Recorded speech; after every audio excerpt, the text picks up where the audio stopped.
Alright, so I'm live, you know what I mean? Alright, so yeah, this is like, I haven't done fucking face cam in a while, on my channel, that is, like, I've done face cam, you know, on some other streams, but, so what we're gonna be doing here is I'm gonna be making sure that my audio works for like the next, I don't know, maybe 13 seconds, and then I'm going to, I'm gonna take some questions, and I'm going to discuss maybe the Grease trailer that dropped, which was like 2 new scenes that we got. But the cool thing is that it's in a higher resolution, you know, so we can actually see some details. But yeah, let me do that audio check real quick to make sure the frames. I don't drop frames no more, but I just want to make sure, you know, it's lining up, because what happened last time I did this is my audio was slightly ahead of my mouth, so it looked like it was just, I was like doing fucking all kinds of puppetry work. What is that called? Ventriloquist. Let's see, Sir Hunt's reviews on YouTube. Oh, hey, look at that, he's live and the schmuck put himself in his thumbnail. He's vain. Alright, so you guys might hear a bit of an echo. Oh, and look at that, there's no audio. Wait, the sound is great? Wait, why can't I hear myself then? What the fuck? So is it my phone that's screwing up? All good? Sound? Good sound? Alright. Yeah, the sound should be fucking amazing. It should be... I got a new microphone.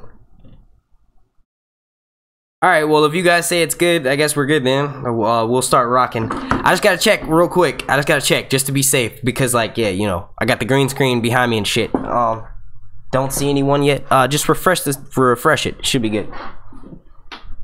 Alright, so yeah, like, give me like 1 second.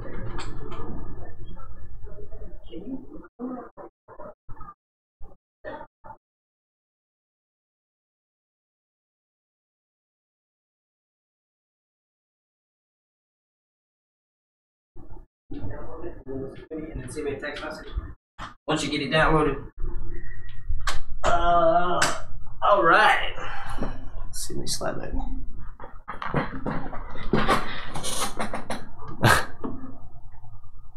Alright, sound is good, sound is clear. Alright, cool. Ion Throne says I should use the old microphone for mic drops. That's probably how I got fucked up. I use this like bullshit little mic arm right here, and I don't know. Just Chris, shout out to Just Chris. I actually met him at Con of Thrones. You guys want to start loading me with some questions so I can like get past my little bit of nervousness that I have right now? I've done this like 216 times, so you know I shouldn't be nervous, but I haven't done face cam in a while, and I actually shaved off the fucking, you know, the beard. I was gonna shave everything off, but then I like went and showed my girlfriend what this looks like, and I was trying to be funny. I was like, do I look like a pervert? And she was like, actually, I like it. You look like a different person. So I was like, all right, cool, I'll keep it. But it also works for when I want to do random spur of the moment Baelish impressions. And look, that's why I left Sansa. You know, where is she at? She's over here. Here she is. All right, so yeah, we'll do this. Let me see. Don't fight in the north or fight in the south. Fight every battle, everywhere, always in your mind. And then like shortly thereafter that, I had like this little monologue when I was doing my audio checks that I was gonna do, but it was funny. It was like Baelish in the background, and he's like, you know, basically I want you to be paranoid like I am, so you end up tied to this fucking weirwood tree and about to get stabbed by your sister, who's standing off in the distance, who has changed faces like 4 or 5 fucking times right now, and I don't know who she's gonna be before she stabs me. And then like Sansa comes in, or Arya comes in with a girl is no one, and then just stabs him in the fucking neck. Oh, that would be so epic. That would be epic as shit.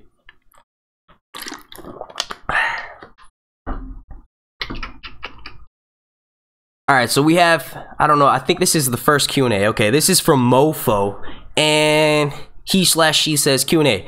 If when Davos gets to meet Tyrion or Bran, how do you think he'll react to them, considering Tyrion organized the wildfire trap that killed his son and Bran fired the flaming arrow?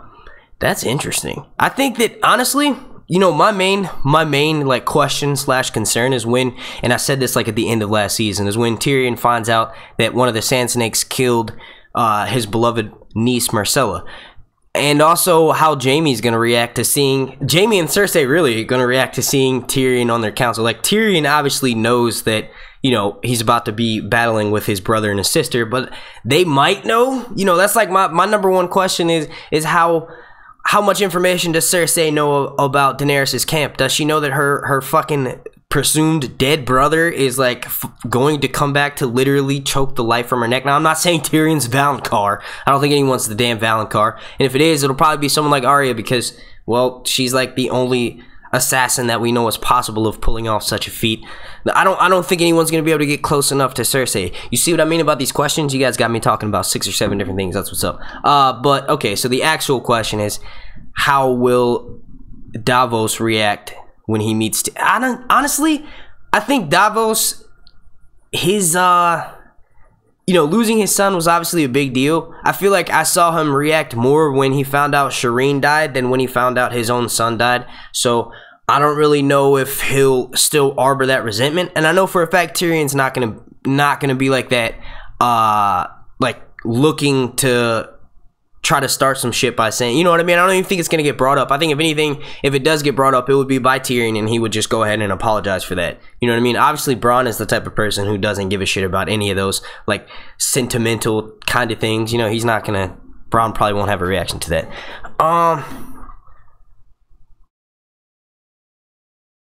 Alright, so this one's from Fifi Mac, and she says, question, what episode will we see Field of Fire? Now that's gonna be like kind of like bold prediction, because I don't, you know, to be honest, I think the Field of Fire 2.0, which the original Field of Fire was when, oh god, I love describing this, is when Aegon the Conqueror released all 3 of his dragons at once against like, you know, some people who basically didn't want to bend the knee. So that was like the only time that he did it in his whole like conquest of the 7 kingdoms before he could bring all of them into fold. Well, 6, I guess. Dorne didn't really come into the fold until after he died. But it's basically the first version of that was when all 3 dragons were on. I think Daenerys may do that multiple times, but I think that shot, or those multiple shots that we keep getting from the trailer, I think that could go down relatively early, like within the first or second episode, because we know that it's going. We're missing 3 episodes. Everything's fast paced, so that could potentially being. I could see that being early on. That might actually be when they. Nah, see, I was about to say that might be when they take Casterly Rock, but I don't think she's going to send dragons with the Unsullied. I think with Tyrion's insider information, I think that that's good enough to kind of take Casterly Rock, because the Lannisters aren't going to be expecting that. I think they expect Dany to hit them full on. Someone's going to fuck up and slip up like early on in the season, whether it's Daenerys or Cersei, and I'm curious to find out which one it is, because Cersei is impulsive, but she knows that she has ultimate power. She finally has what she's always wanted, you know, and for lack of better words, she's got mass power. So I think she's going to be very calculating, and I think Daenerys, because she's new to this, you know, not necessarily new to conquering, but she's new to fighting Westerosi. You know what I mean? She's new to fighting her own people, and because of that, she may overestimate, since she has 3 dragons and 100,000 Dothraki warriors, and you know, an alliance with the Ironborn and the Dorners. So I think she may be a little bit overestimating her, you know, and I think that would be a good. I don't want to see it happen because I'm House Targaryen, but I think it would make for some good television if we see like the first person to fuck out beat Daenerys. And we've been used to seeing Daenerys, like basically any battle she fights, she quickly wins. So it'd be nice to see, you know, a little bit of like, oh, you shouldn't have jumped the gun right there. You know what I mean? All right, so now I'm probably like 15 questions back.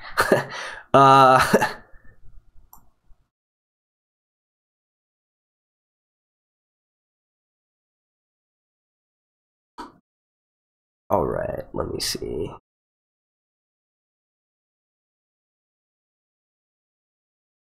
This is from Loisha LG, and sorry if I butchered your name, but he or she says, do you think there will be a lot of tension between Sansa and Jon? Honestly, no. I actually did talk about that. I think that was in Azor Hype's live stream that I did with him a few days ago. I think that it's meant for, you know, I think that conversation that Sansa has about being the lone wolf, and I personally think she's talking to Peter Baelish.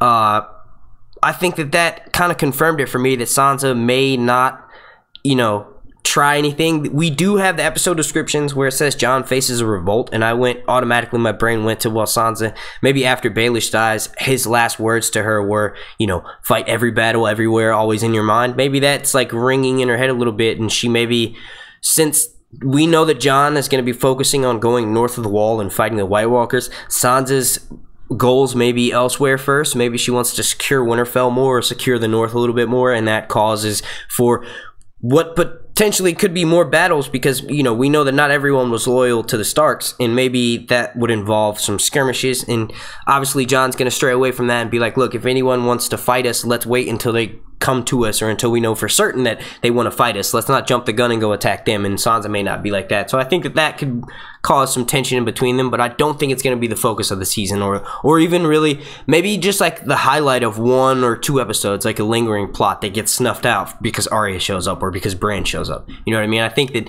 it's the Starks this season are going to be more about family bonding and like building relationships. Actually, in one of my panels at Con of Thrones, we got to talking about that a little bit. I think it was the Sandor panel. One of us had mentioned how, you know, well, basically we were all talking about how we haven't seen Sansa or Jon talk about each other. We talked about how Sansa fucked up by not telling Jon, hey, you know, if we wait another day, the you know, Knights of the Vale are going to show up with like 10,000 fucking men and we can slaughter Ramsay. And then also there was never a moment when Jon said, hey, you know, Sansa, I was actually stabbed by a group of my peers and I died, and then I came back to life like maybe 1 episode before you came here. So, you know, I think this season will be about making amends to that. I think they're going to be growing. The more of them that come together, the closer they're knitter. The closer they're knitter. What the fuck? The closer they're gonna become. You know what I mean? They're gonna be rebuilding family bonds. All right. And this next question is from the Bio Explorer, and she says, Q&A. We've only seen 1 shot of Melisandre. She is watching Dany's party arrive. Do you think she may hide, remove her choker, and meet? I think you actually commented that. And originally, I thought Melisandre, before I found out she was going to be going to Dragonstone, I originally said that Melisandre will try to hang around the North and then remove her choker and then go back and try to become, you know, a member of Jon's party again. Apparently, she took his warning pretty stern, where he's like, if I see you in the North again, I'll have you hanged. So she took that relatively seriously and went all the way south. I think that, you know, she might not be expecting Jon to show up, you know, as quickly as he does to Dragonstone. So I think that that may make her go and do that if he shows up.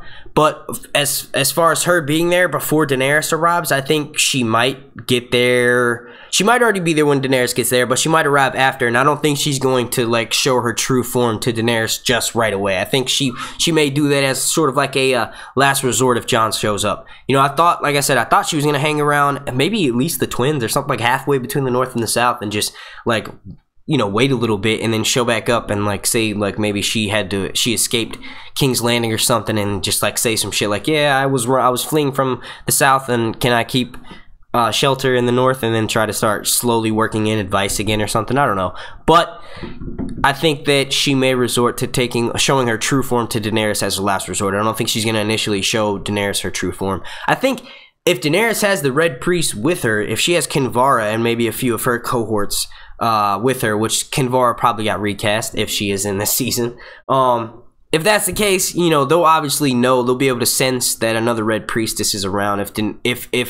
Because what could potentially be happening, I actually just saw a video from Civilization EX, and he talked about Dragonstone, and people ask me all the time who is in charge of Dragonstone. He actually covers it in that video, and I'm ashamed to say that I was watching the video not an hour and a half ago, and I don't remember who the fuck was left in power. I do remember that in the novels, Loras was sent there to basically take it back, and supposedly he was victorious, but he was also gravely injured. He survived the battle, but the last we hear of him is that he's gravely injured, so he might be dead right now. But so I guess the Lannisters have Dragonstone, and maybe if the show tries to summarize that, then the Lannisters have Dragonstone. So I don't know if Melisandre will be able to, because everyone knows who the fuck she is. You know, we know Stannis' Red Woman. You know what I mean? A few people know about her in the kingdom, so I don't know if she'll be able to just walk around casually in her true form. That question has provoked a lot of thoughts.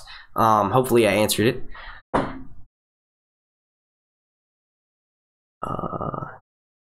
Okay, this is from Sir Yari, and he says Q&A.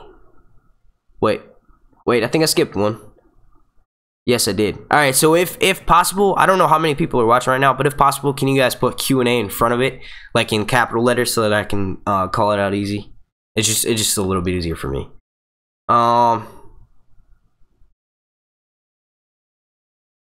Okay, this is from Faraz Al. I'm about to butcher your name. Al Howaymel. Do you think Sam will rule the Reach? What about Randall and his father? Oh, what about Randall, his father, also Olenna? Okay, I mean, honestly, I could see Olenna retreating back to Highgarden. You know, I'm not going to talk too much on that because plot leak. I have done videos on that. You can check them out. They're probably linked down below in the description. Honestly, I don't see Sam doing anything but becoming a maester and then going back to help Jon with his efforts of preventing the Long Night. I don't think that his brother will survive. I don't think his father will survive this season. I think his mother might, and I think that if in some fucking fairy tale make-believe land, that if somehow little Sam grows up, I think that it would be interesting to see him become the ruler of the Reach. I had actually talked about that in one of my last live streams here. It was a previous question. I know I keep saying, oh, I already talked about that, It's just because I feel like I'm repeating myself. But basically, we had gotten into a discussion on, and you know, I think I said, I don't even remember. All right. This is from Sir Yari, and he says, Q&A, do you think the Hound will receive a Valyrian sword? Actually, I have a Sandor panel from Crown of Thrones. Part of it is uploaded on my channel, and I think one of the parts that I had to edit out was where we talked about the Hound. Actually, no, we didn't, because someone had asked that in the audience. They said, do we think Sandor will get a Valyrian steel weapon? And I brought up the point where I don't see why Valyrian steel is so important. Yes, we know it kills White Walkers, but there's only like 10 or 12 of them. And honestly, this was actually commented in my comment section. I can't even remember the username, but that person basically brought me to the light. You would just need a group of 20 good men, and you could take out all the White Walkers. Maybe not the Night King, but you could take out all the White Walkers. You know what I mean? We know that Valyrian steel doesn't kill whites. What does kill whites? Fire, you know, dragon fire, because it'll be super hot and it'll just melt and fucking incinerate their bones. Obviously, they're walking corpses.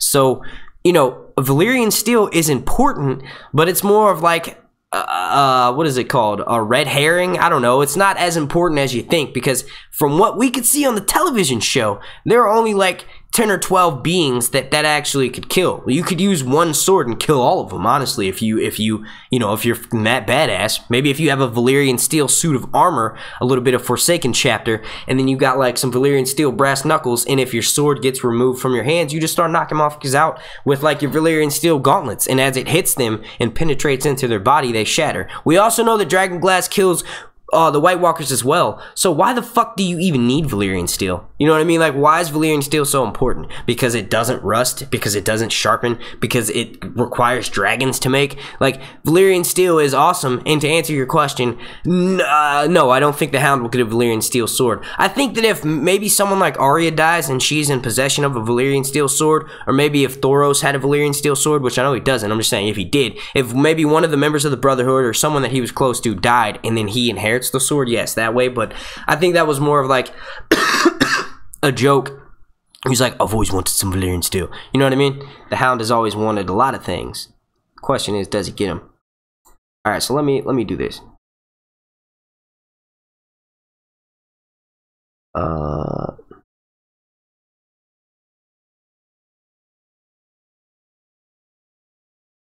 Okay, this is from The Walking Dead Explained, and he or she says, oh, god damn it. Oh, there it is. Do you think Arya and Melisandre will meet again? Definitely. The real question will be, do you think Arya will be Arya when she meets Melisandre again? Because if Arya is Arya when she meets Melisandre again, Melisandre knew she was going to close some eyes forever.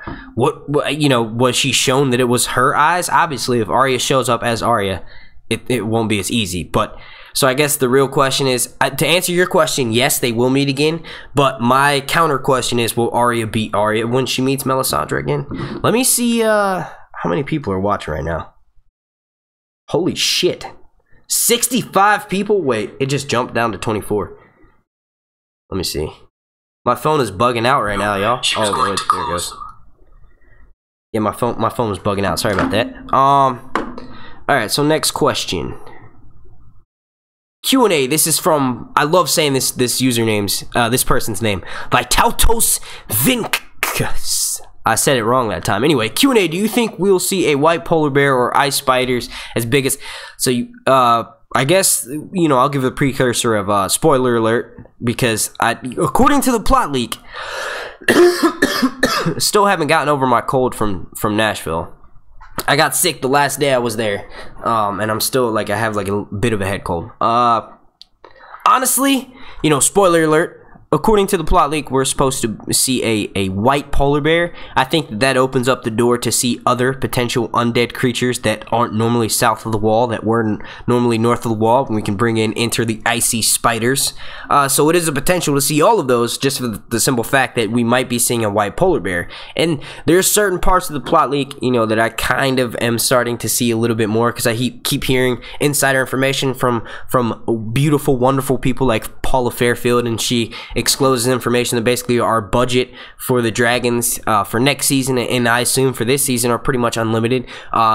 There's really only one direwolf left. Okay, 2 Nymeria, but we haven't seen her in a while. So, you know, honestly, it's all dragon, it's all special effects budget has gone. That's where the most of that money's going into. Our costumes look better than ever, but there's only so much money you can put into costumes without reaching max potential before everyone's walking around in full suits of diamonds. You know what I mean? So if that's the case, you know, if we do see a white polar bear, I can totally see that opening up the door to see some ice spiders. I know that's been a very popular conversation in the Game of Thrones YouTube community, in the comment section and in the chats and the live streams. Will we get to see these legendary ice spiders? Will we get to see all of the shit that Old Nan talks about? Will we get to see Macumba? Will we get to see his giant eye and, like, find out that, you know, everyone's in it? And, like, basically the White Walkers are his white blood cells coming to cure the rest of his body of all of the illness that's going on in Westeros. Is just like, yeah, I don't know. You know, we could potentially see some shit like that. My hair does this stupid thing where it wants to drop down and have this one little curl that comes down. It looks like I did it intentionally, but I didn't. Yes, you can use the question mark emoji. Alright, so this is from Steph, and she says, Q&A. Just watched Hardhome. Pissed that all the great fighters will miss out on a fight on the fight with the White Walkers. Robert Barristan, Selmy, Arthur Dane, Oberyn. Wait, so how's that a Q&A? It sounds like a statement. Yeah, it was a statement. This is from Just Kristen. He says, Q&A. Is Arya and Waif like Flight Club? Or is Arya already dead? What? That doesn't even make sense, Chris. What the hell is that? Are you high, dude? He's like, letters, typing in letters, and, you know, more letters.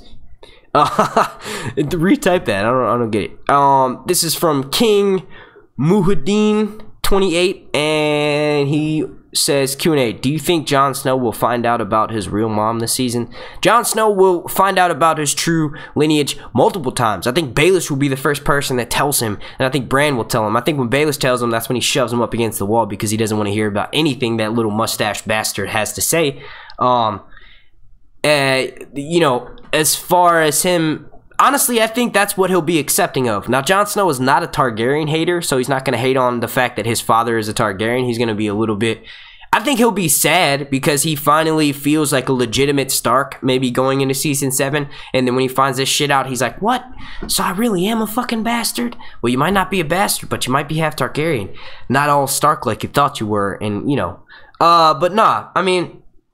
Jon Snow will definitely find out about his lineage. I think he'll be excited to find out that his mother is Lyanna. You know, everyone loves Aunt Lyanna.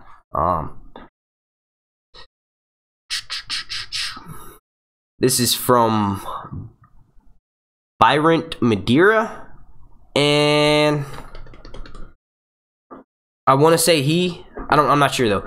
They say, Q&A, what are you most excited to see this season? Boobies. Lots and lots of boobies. You know, we're gonna have some epic stuff happening. And Emilia Clarke said, I'm not gonna do any more nude scenes unless it's epic enough. And if we get some epic enough scenes, maybe somehow she's riding on the back of a dragon and someone attacks her, and then her clothes just like melt away like they always do when she gets into a fire, and then she lands with the dragon and she hops off and she's naked, and Jaime's standing right there and his horse is right there. And he's like, look, I don't even want to battle you anymore. You were like God's gift to this planet. So like, let's just end the wars, man. Let's end the war. You know what I'm saying? Now, I'm most excited about seeing how large the dragons are. I'm House Targaryen all the way, fire and blood. I don't give a fuck. Everyone says, oh, it's popular to be, oh, you want to jump on the, actually Daenerys gets more hate than she does love. House Targaryen gets more hate than they do love. So I'm actually going against the trend by being, you know, House Targaryen. But you know, the thing that I'm most excited about seeing is how fucking epic these dragons look, how big they got, what their new color coats might be. You know, is someone gonna ride one of these dragons? Like Tyrion, perhaps, you know. All right. Shout out to Smokeahanas. What's up? Hashtag everyone type in the chat right now. Hashtag Hula Girl. You guys can go follow her on Instagram and watch her hula hoop videos with the LED lights. It's awesome. This is just a comment, and it's from Skater Josh 09, and I want to give him a shout out because he says, "What's up, Mark? Gotta say, the visual and the audio is epic, man." Well, thank you. I can actually do like a laid-back podcast, and you guys can basically hear my breath and all the spit in my mouth. You know, it makes that sound. I've noticed that a lot of like podcast mics, they basically lower the gain on it, and they put it through like a noise suppression and a noise gate, which basically makes you sound, you know, like not how your voice is naturally. So they'll be like, "Yeah, this is 106.2 The River, coming in with a smooth stream of classic hits from the 80s, 90s, and today." I went on that a little bit too long. All right, let's get some more questions going. Let's get some questions. All right. This is from Shagath, and he says, "Do you think any dragons will die?" Unfortunately, yes. I said this in one of my panels at Con of Thrones, and the audience were like, "What? You fucking House Targaryen betrayer!" No, I think all of the dragons will be dead by the end of the series. I don't want them to, so you know, it's not like I'm saying I wish they would, but no, I think that that's the only way that the world can go back to. I want one dragon to be alive, but I predict one dragon will die this season for sure. I've predicted that before.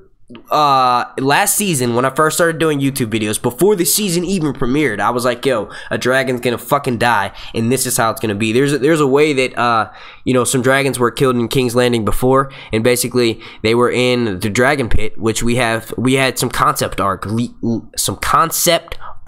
leak from that a few years back. So, you know, a few years back, several months back, and in that it showed the dragon pit, and then we also got some leaked spoilers from Watching on the Wall about there being this really in-depth dragon scene that we'll be getting. So I think that I predicted last season that one of the way the dragons will die will be a very similar way. They'll be in the pit, and then, you know, they'll be, since Cersei has basically, you know, I'm adding this on after the events of season 6, but Cersei is not going to take the blame for the blowing up the Sept of Baelor. She's going to, and I've also been saying this for months now, she's going to turn it and put it in her favor and make it seem like she had no choice but to blow them up. She's going to say the Tyrells fucking, push Tommen out the window, because we know Tommen jumped out the window. Maybe there were some citizens who saw that. Maybe they saw his body after it got picked up or whatever. She will probably try to say, hey, you know what? Tommen got pushed out the window, and it was Marjorie that did it because her brother got, you know, her brother was basically taken by the Faith of the Seven, and you guys saw back when Jaime tried to free Marjorie from the Faith Militant, it actually had Tommen walking out, and he was walking hand in hand with the Faith Militant. So maybe they'll be like, you know, Marjorie betrayed Tommen because of what happened to her brother. She pushed Tommen out the window, so Cersei was forced to blow up. You know, some crazy shit like that. I don't know. You know what I mean? Maybe she could try to spin it and say that Marjorie planned on killing all of the Faith Militant, and they were all in that one area. So, you know, that's what that is. I don't even remember the original question. That's how these tangents be going. Okay, yeah, so it was, do you think any dragons will die? Short answer, yes. And long answer, by the end of the series, I think that all of the dragons will be dead. Hopefully one of them stays alive, so we'll have that balance of fire. They could have the potential of laying an egg, and then maybe some of Daenerys' offspring, or Jon Snow's offspring, can, like, you know, jump into a pyre and hatch it. Did you guys know that there's actually a volcano underneath Dragonstone? And that's how it's awesome, because that's why there's obsidian that's able to be mined, because we know that obsidian is like volcanic ash, basically. that's hardened into glass, and that's cool as shit. It makes sense because there's a volcano under, and maybe that's how the Targaryens were able to hatch some dragons there initially. You know what I mean? I think they hatched Meraxes. And see, like I said, go watch Civilization EX's video. He just dropped it earlier, like a few hours ago. It's very informative about Dragonstone, and we all know that the first motherfucking episode of Game of Thrones Season 7 will in fact be entitled Dragonstone. So yeah, we got that going for us. Alright, so this is from Just Chris. Once again, shout out to Just Chris. Got to chill with him at the con. He says, haha, okay, Q&A. Haha, okay, Q&A. Is Arya and the way you still started off with a what is it? You started off with an improper noun or whatever. You can't start a sentence with that, bro. Come on, man. Arya and the Waif like Norton and Pitt and Fight Club. So basically you're saying that theory that I don't know why it's popular. No. A girl is Arya Stark of Winterfell. A girl is going home. It would make no fucking sense. And I'm not, you know me, this is just how I talk. I'm not saying it like I'm pissed off that you asked me that question. No, I love all questions. But yeah, Arya Stark is a girl of Winterfell, and she's going the fuck home. She's already pretty much almost at home. She had to make a quick stop to, you know, get some revenge for House Stark, but she is not the waif. There is no Fight Club situation going on, and you should already know this, because what's the first rule of Fight Club? You don't talk about Fight Club. You know what I mean? So there's none of that going down. Alright, so this is a question, I think. This is from Samak Rosario. By the way, haven't seen you in a long time. Where you been?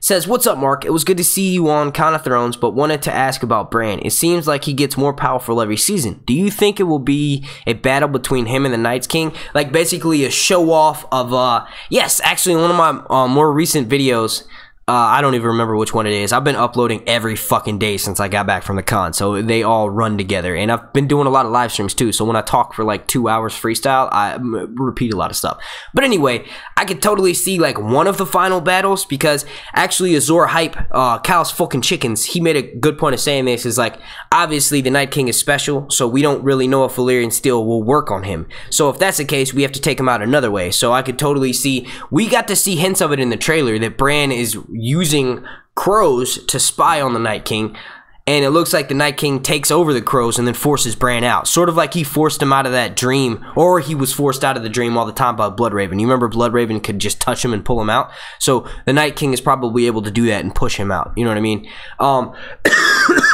We do know that if you stay too long underneath the sea, you'll drown. So the question is will Bran willingly sacrifice himself when he's battling? Like, I see something like South Park. You remember when Cartman was a fake psychic and he was battling the other fake psychics, and they're like sending mental waves at each other, and they're like, I can see some shit going on like that. Now, do you think Bran will sacrifice himself by staying underneath the sea and knowing that he's not going to be able to basically warg back out, and he'll just be stuck in like fucking warg land, if it means that he could potentially take out the Night King? We know he could walk. It could sort of be like, and actually, God, I'm getting fucking deja vu right now, because I remember I did in the live stream last year, we were talking about something like this. I don't know if you guys remember this. I think it was like the third Nightmare on Elm Street, where basically they could be whatever the fuck they wanted to be. Like, in their dreams, they could fight Freddy. What if, we know Bran can walk, who's to say that he can't go to sleep wearing armor and wake up wearing that same armor inside the dream? What if he's also able to do that with weapons? What if he's able to take a Valyrian steel weapon, and Valyrian steel will only work in this mental wargscape? And I bet you're gonna see like 100 fucking YouTube videos coming up from all these other people with stealing theories from me. Oh man, no, I'm just kidding. I really don't give a shit. But no, what if he does this, and this is how Bran kills the Night King, and he knows that the only way he's gonna be able to do it is by staying too long under the sea and willingly sacrificing himself, making him Nisa so that Jon Snow can arise as the prince that was promised. No, I'm just kidding. Half of that probably won't happen. This is from Cal Skywalker 14, and he says, is Conor McGregor gonna have a cameo? I think so. There was a video of Conor and the Mountain, God, let me see if I can say this dude's name. Hafthor Bjornsson. Bjorn Hafthorson. I don't fucking know. He's got a crazy name. He's Icelandic. He's Scandinavian. Crazy names. Crazy hard for us Americans to pronounce. But yeah, no, I think that there was also a few Instagram posts where he was out drinking with Dan and Dave also, and they don't really drink with everyone. You know who the fuck I would love to see fight? Conor McGregor and Khal Drogo. Like, if the actor who plays Khal Drogo, Jason Momoa, if he could actually like whoop ass in real life. Now I know he's a big dude, but that doesn't necessarily mean just because you're big, that doesn't mean you can fight. You know what I mean? If you're in Game of Thrones world, obviously it does, because everyone always makes the comment of like Hodor. You know what I mean? Wait, you know what I should be doing right now? Dropping this trailer behind me. I completely forgot about that. There's not going to be any audio, but just to switch up the background, just to have something different going on. All right, so yeah, but yeah, would that not be awesome? Jason Momoa versus Conor McGregor. That would be dope as shit. But yeah, so this is where Sansa's walking down. She's hearing that speech, and if you notice, hold up, let me pause it. If you notice, right when she looks back, that's when the line from Baelish actually says, "Fight everything, everywhere, always in your mind." And when he says that, that's when she looks to the side. And I think there was something like about that, if you freeze framed it and zoomed in, you could like see, you know, someone off to the side standing there. I think that might be Baelish. You know, maybe they had another confrontation and he tried to walk up and kiss her and shit, and she was like, "Nah, I ain't having that. I'm a lady now. I'm the lady of the North." Jon Snow looking savage as always. Hey, look, I'm right next to Cersei. Oh, god damn it. I meant to freeze it at the wrong spot. Alright, so what we're going to do, we're going to bring it back, alright? Bring it back right, oh, wait, right there. What? There we go. Bring this up, alright, so I can see myself. Alright, so look, word of advice, Cersei. Take it easy this season. You know, you might want to actually think about coming up with a new house, like as in moving. You might want to leave King's Landing. I don't know if it'd be the best for you to stay there. From what I could hear, you know, I heard it from the little birds, and you know, I'm not sure if Qyburn's gonna tell you this, but this is really annoying. It's like one of those colds that's like only up here. Like I felt sick on Sunday and Monday, but now it's all stuffed up in my head. But yeah, I don't know if Qyburn's gonna tell you this. You might want to leave King's Landing. There's a crazy silver-haired bitch with like vengeance, and hell hath no fury, because that's the saying. Hell hath no fury like a woman scorned. And she's not just a woman, she's the mother of dragons. And you were a mom who lost all your children. You might say that you almost had a blanket of security for having all of your children, because that's what you're known for. You don't have what you're known for. That's almost like a Lannister with no money. Oh wait, that's pretty much what you are. Word of advice, you should have paid back, you know, everything. The best sight is hindsight. You know what I mean? Maybe you should have listened to your daddy back in season 2 when he told you that the Iron Bank always gets their debts. You're going to be forced into alliance with this guy named, you know, spoiler alert, you're going to be forced into this alliance with this guy named Euron, and he's going to not do anything but talk about his huge penis the entire time. He's going to be like, "Cersei, you want to have an alliance? Look at my dick. I've got to sleep with you." And you know you can't have kids no more. You can't go through that again. I think that honestly, you know, I think that you might be a little bit past that point.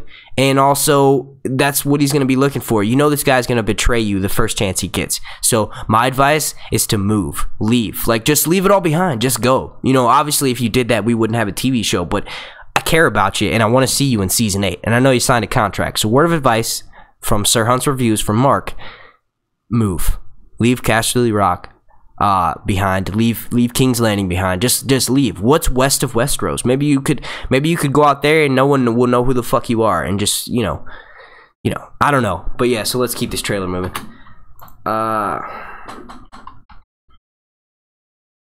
Word of advice to you would be, hang on, let me get her in frame first. All right. So yeah, word of advice to you, my lovely, would be not too much there. Just don't be overconfident. Don't go in thinking that Cersei will not have any sort of way of killing your babies, because she will. The bitch is nuts. I know that dragons are not flame retardant. Like, maybe they might be a little bit like you, but are you wildfire flame retardant? I don't think you are. So, you know, it's almost like she's fighting fire with fire. She's going to have the alchemist either make some more, or she's going to have some, because we all know that there are caches of them throughout King's Landing, not just under the Sept of Baelor. And actually in the novels, all of it was taken from underneath the Sept of Baelor, like from orders of Tyrion. Tyrion was like, "Man, get that shit out of here." So the Sept of Baelor, got all the TV show for taking liberties for stuff like that. But you know, there is more, and you know, just word of advice, don't get too overconfident. We know you got 100,000 screaming warriors. These motherfuckers can backflip from one horse to the other one. The Knights of Westeros are not going to be expecting that. So, you know, you do have that on your side. Just don't get overconfident and thinking that Cersei will not have a trick up her sleeve. And I think Tyrion is going to be the one who gives you the advice for that. Let me drink some fucking water before I start coughing again. Alright, so let's let this trailer play a little bit longer. I want to give some advice to Arya. Let's go back a bit. Alright, there you are, my lady. Oh, god damn it, I missed you again. There you are. Alright. So yeah, a little bit of advice to Arya this season.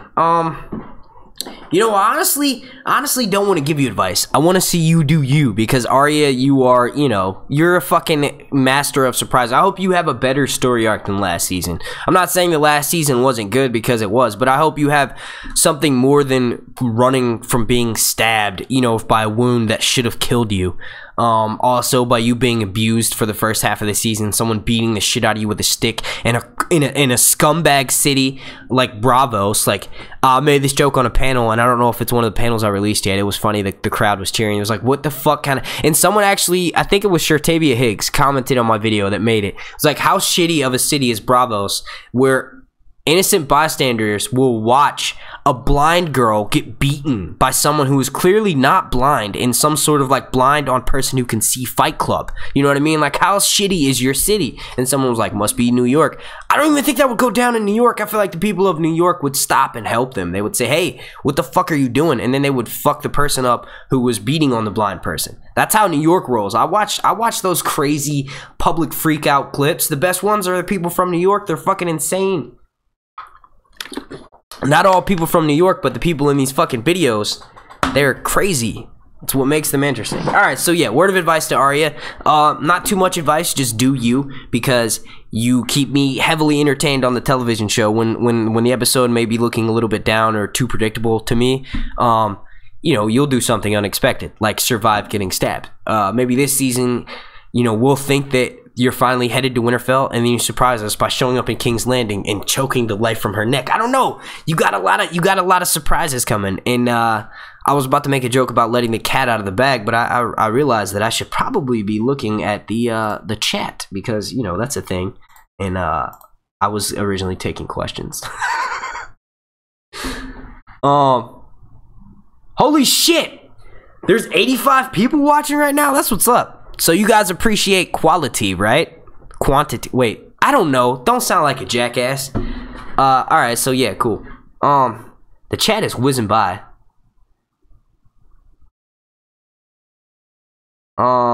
Oh shit, and Kyle's here. What's up, bro? Azor Hype, shout out to Azor Hype. Let me look at all the participants real quick, because I actually, I'm slacking. I usually do this at the beginning of all my streams, but I haven't. Alright, so shout out to A Marie, shout out to AKL0993, and if you have a crazy spelled username or something that I'm not used to pronouncing, I am sorry for butchering it. Shout out to Annika Bell, shout out to Azor Hype, shout out to Bonnie Bone.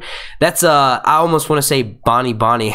Shout out to Frank Stanford, shout out to Keegan Tars Targaryen, shout out to Cal Skywalker, shout out to Mia C, shout out to Peter Romero, shout out to Samak Rosario, shout out to Sir Yari, and shout out to Skater Josh 09. Anyone else watching but not participating in the chat, I'm sorry that I cannot see your your name. Shout out to Joe Swag as well. He's actually a Patreon. You know, let me I want to go back and see all these questions. Cal, yeah, dude, I'm Baelish. This is for my Baelish. I think that's what you're talking about, because I don't have my beard. But yeah, no, let me do this for you. This is what Baelish's reaction is gonna be with Arya when Arya like is, you know, about to steal his cat's paw dagger. I thought the girl was no one. I didn't expect you back so soon. I didn't think you would show up wearing the face of Sansa. How are you wearing Sansa's face? Like, nah, I don't know. Crazy, right? All right, but yeah. I look at the chat and I get so off-put, like, oh man. Alright, so look, do the Q&As. I do have 2 moderators in there, and they'll repeat the questions, so I'll be able to see them. But let me keep going. Let me keep doing what I was doing. Word of advice to Arya. So yeah, the last bit of advice is, and I haven't really given you any, is stay away from wanting to get too much revenge. I could see, you know, characters are gonna be dropping like flies, and yes, for years now I've had this idea in my head that Arya's safe. That's the author's wife's favorite character. You know, actually I found the interview, and if I'm not mistaken, George and his wife, both of their favorite characters are Tyrion and Arya. So technically And if you do a comparative analysis to who has the most POV chapters, obviously who's the most crucial to the story, who has the most connections to the story, it's Tyrion by far. He has like something like 36 POV chapters, 30 plus 30. Oh, I can't even remember the numbers. Let me not quote it perfectly. But Tyrion and Arya, I suspect them to be the safest. But after seeing these interviews and looking at how sad Sansa looks and listening to what Arya says in her interviews and realizing that they got a tattoo, one of them is gonna fucking die this season. And honestly, I'm a huge Arya fan, so my word of advice to Arya to keep her from dying would be, hey, look, don't seek too much revenge. You can still find happiness in rebuilding bonds with your family. I bet you a burp on this microphone would sound fucking like you're right here, like I just burped in your ear. I don't want to do that. But yeah, no. So yeah, you need to go home. You need to rebuild your family relationship. Yeah, Sansa's there, and we all know that she was kind of a bitch in the first couple seasons, but she's not anymore. She's not. She needs to do better about being more trusting of people. And I think the reason why she didn't mention to Jon that she had 10,000 warriors about to come through and save everyone is because she wasn't sure. So she didn't want to get Jon's hopes up. It's your responsibility, Arya Stark, to reteach your sister how to trust people, how to make it so that you guys can do what's best for House Stark. You know what I mean? All right, so let's let the trailer play a little bit more.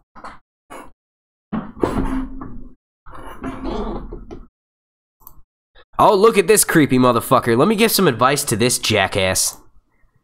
Hey, look, you jackass. All right, first of all, we have matching mustaches, which is cool because, I've heard that women enjoy a little bit of something. They don't want it to all be gone. Which I'll say this. I shaved, this was yesterday morning when I cut this, and you see how much is already back. So, yeah, it will be. Don't worry, Sir Hunts will be bushing it probably the third or fourth episode. It'll be back, which is in a month from now. Oh, my God, it's in a month from now. Did you hear that? In a month from now, this will be the same day where we'll be getting episode 4. So Game of Thrones is 1 week away. And my advice to Peter Baelish, stop hanging in the fucking shadows, bro. Stop trying to be so mischievous and deceitful. It's not good. It's not going to get you nowhere but 6 feet under. This is Game of Thrones in Valar Morghulis. You know what I mean? The one guaranteed, which is why when I read that episode description where Cersei returns a gift, you can watch my breakdown. The first thing that went off in my head, I gave people 3 seconds, so I'll give you another 3 seconds. Death. That's the only thing certain in life. It's kind of like a pessimistic way of looking at it, but you can also look at our life like that too, like in real world. Like the only thing that you're guaranteed in life is to live and then to die. You know what I mean? Or to be born and then to die. You know what I mean? Whatever you make in between those two things is on you. And if you find religion or if you do whatever, the only thing certain and guaranteed, you're not guaranteed to be a millionaire. You're not guaranteed to be fucking homeless for the rest of your life or for your life or whatever. You are guaranteed to die though, because you're not immortal. We all know that. So Baelish, try to make some friendships. Try to let people know that you're a good guy, that you're a genuine person, and you honestly were looking out for Sansa by doing certain things that you did. Yeah, you kind of fucked up by making it so that Ned could be captured, but you also warned him. I'm not saying this is okay, fuck you, Baelish, you know what I mean? But you also warned him by saying, never trust anyone in King's Landing, we're all liars. So Ned, being slow of mind but quick to react, that's what happened. But my advice to you, you're still alive. Season 7, I can't fucking believe it, but you're still alive. Stop doing dumb shit like hiding in the fucking shadows and sneaking up on people like Jon Snow and you think you're a bastard? Stay, if you're gonna sneak around in the shadows, stay back there. Or just don't do it. Just don't fucking do it.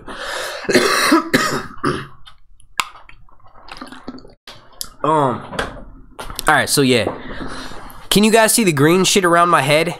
I can actually make it so that I disappear off the screen. I don't want to fuck with that right now because I keep getting sidetracked, but I can make it look like I'm fading in and out of existence. It's badass the amount of shit that you can do with a good light and a fucking green cloth. It's incredible.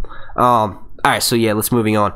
Advice to Baelish, stop being such a creep and try to forge new relationships and make people look at you in a different light. The only way you're going to be able to do that is if you stop fucking creeping in the shadows. Every single trailer we've gotten of your dumbass, you were in the shadows doing something negative. Or, you know, maybe the show could intentionally be deceiving us into thinking that Baelish is up to his old ways and he's going to be doing, you know, corny shit. When actually, you know, come this season, he might actually be a relatively good dude.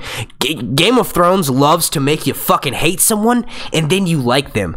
Perfect example. Jaime goddamn Lannister, okay?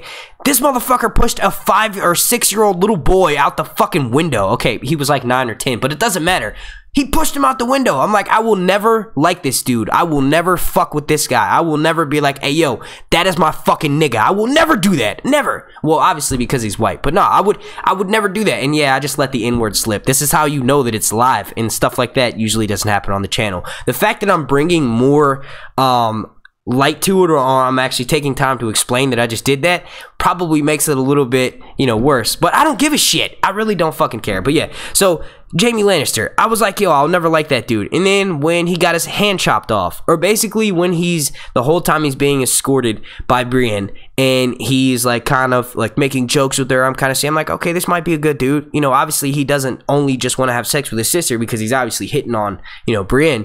And I was like, okay, I kind of see it. And then he got his hand chopped off. And then I was like, oh man, I feel like an asshole for even thinking, you know, he pushed the little boy out the window, but the little boy is now going on doing bigger and greater things. And it doesn't make it, see, that's how well the show is written. And that's how well the books are written, is they can just make you, you know. So we were talking about this in the Sandor panel too. It's like when I first saw him, he killed the butcher's boy. And he also was just an asshole in general, but he saved Loras and he also saved Sansa from being raped. So I'm like, okay, I fucks with this dude, you know what I mean? And it was funny because before I first started watching the show, my buddy told me, and I started watching in season 4. My buddy told me, like, I caught the last couple episodes. No, that's not true.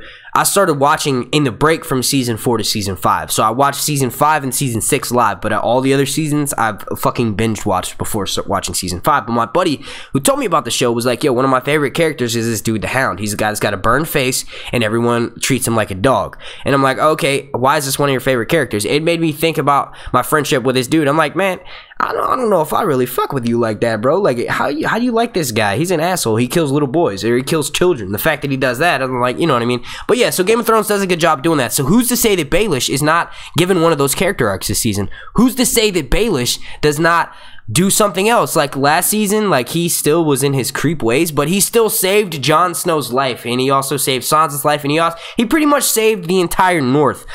The Knights of the Vale did that, but they wouldn't have been sent there if it was not for him. You know what I mean? Lord Bronze John Royce probably would have done it, but it probably would have been too late. You know what I mean? Baelish was waiting. He was probably sitting by his window, and he saw the Raven show up, and he's like, all right, boys, let's move out.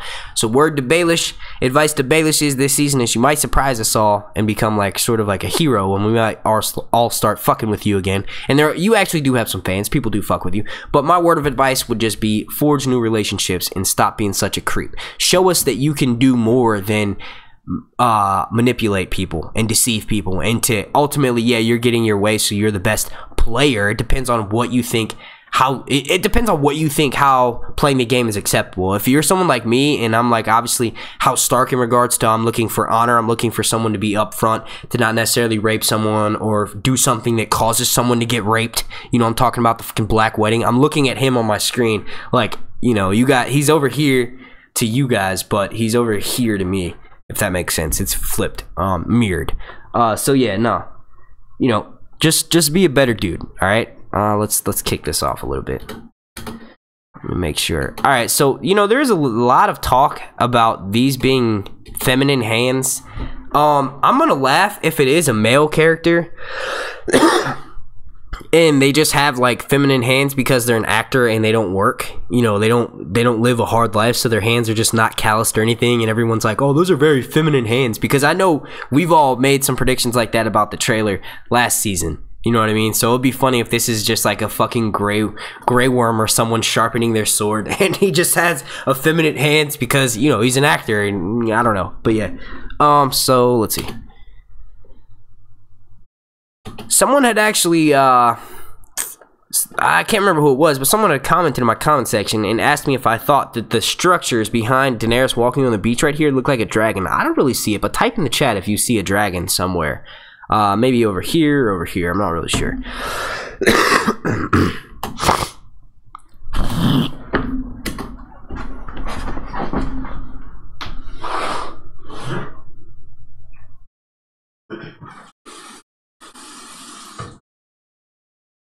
Oh, let me give that guy some advice, and I probably missed like 3 people to give advice to, so let's go back a little bit. No, I've already given you advice, my wife.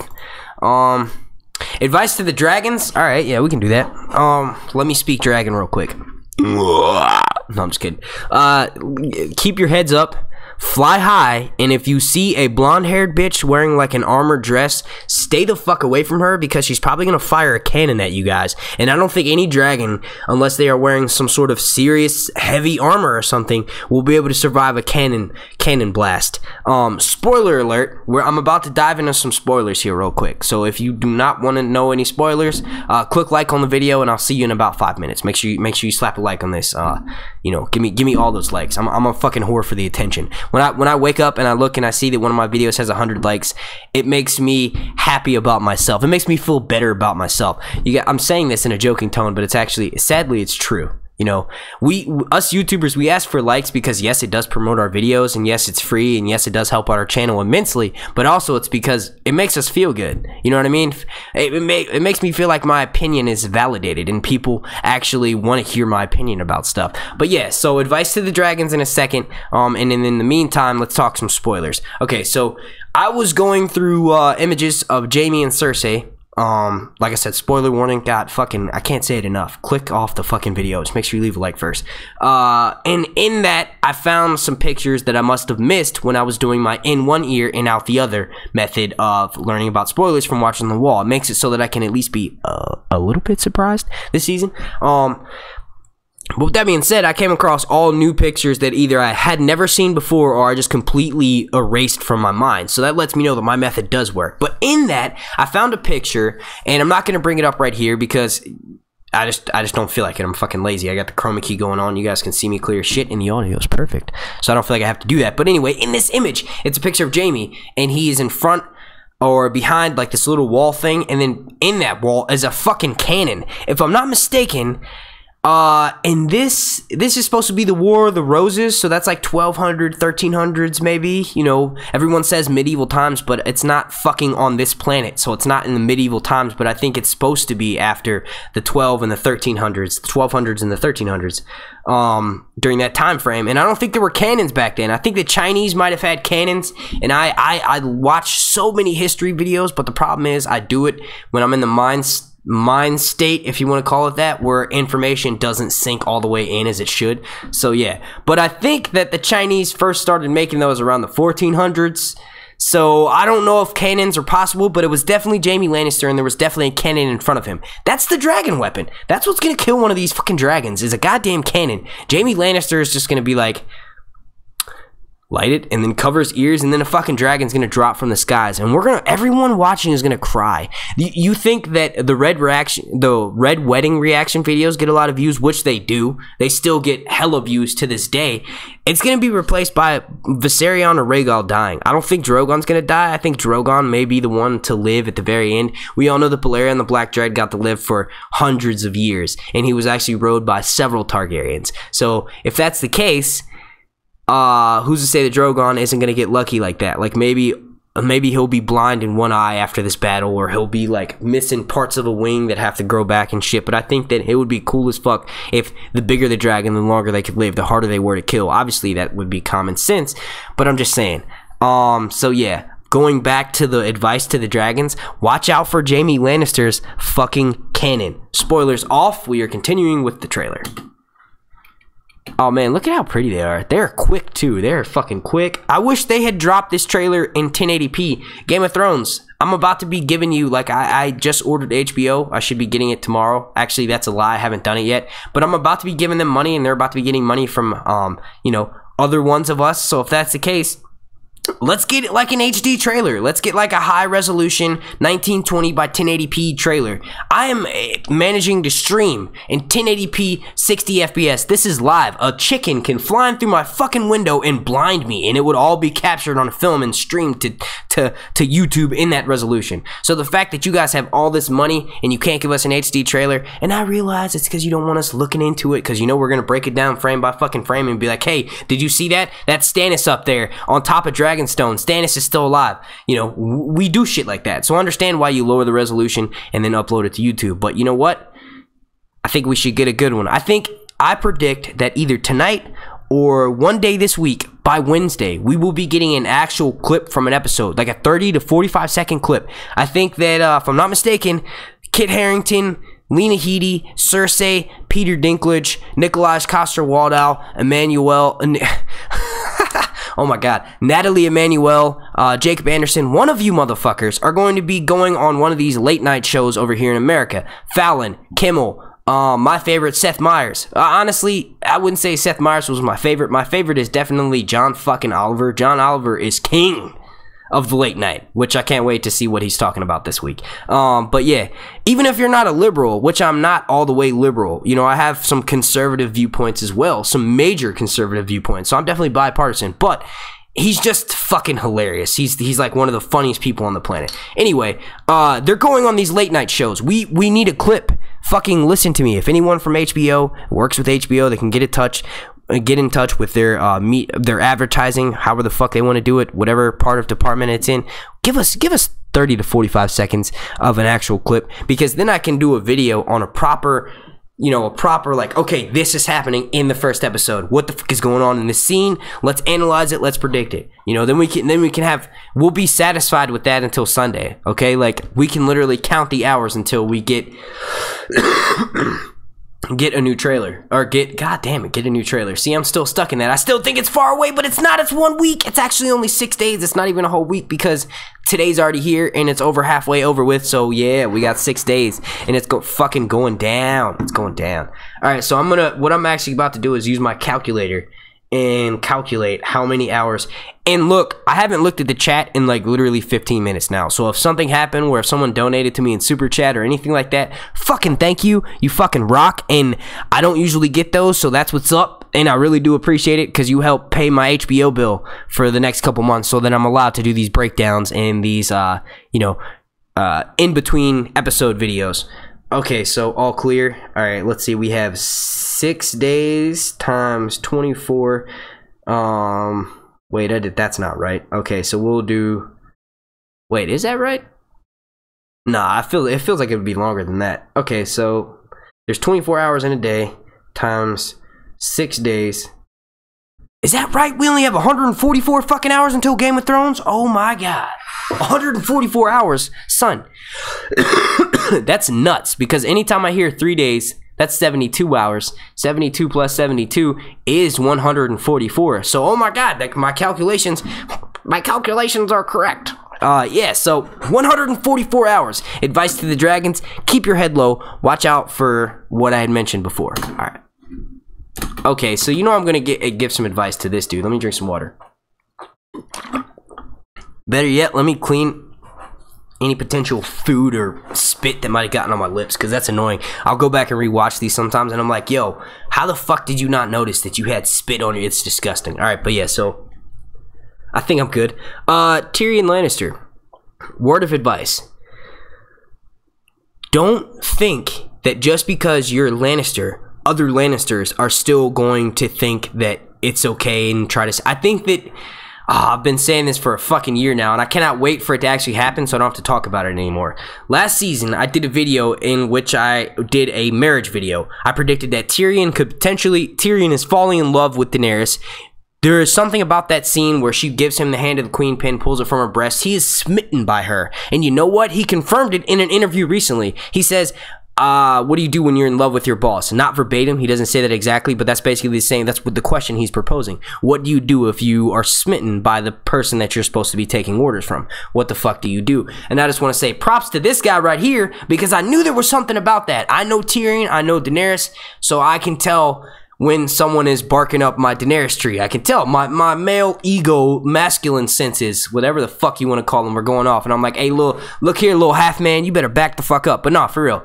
So Tyrion could potentially marry or want to pursue a marriage with Daenerys, and he could also get back with Sansa. Those were two predictions that I made on my channel that if whatever, you know. Anyway, moving along. Word of advice to Tyrion: don't try to save Jaime. If you try to think that, okay, he's your brother, we heard what Jaime said. Jaime said that if he ever saw Tyrion again, he would kill him. What's going on with Cersei might actually make him, you know, maybe try to do that.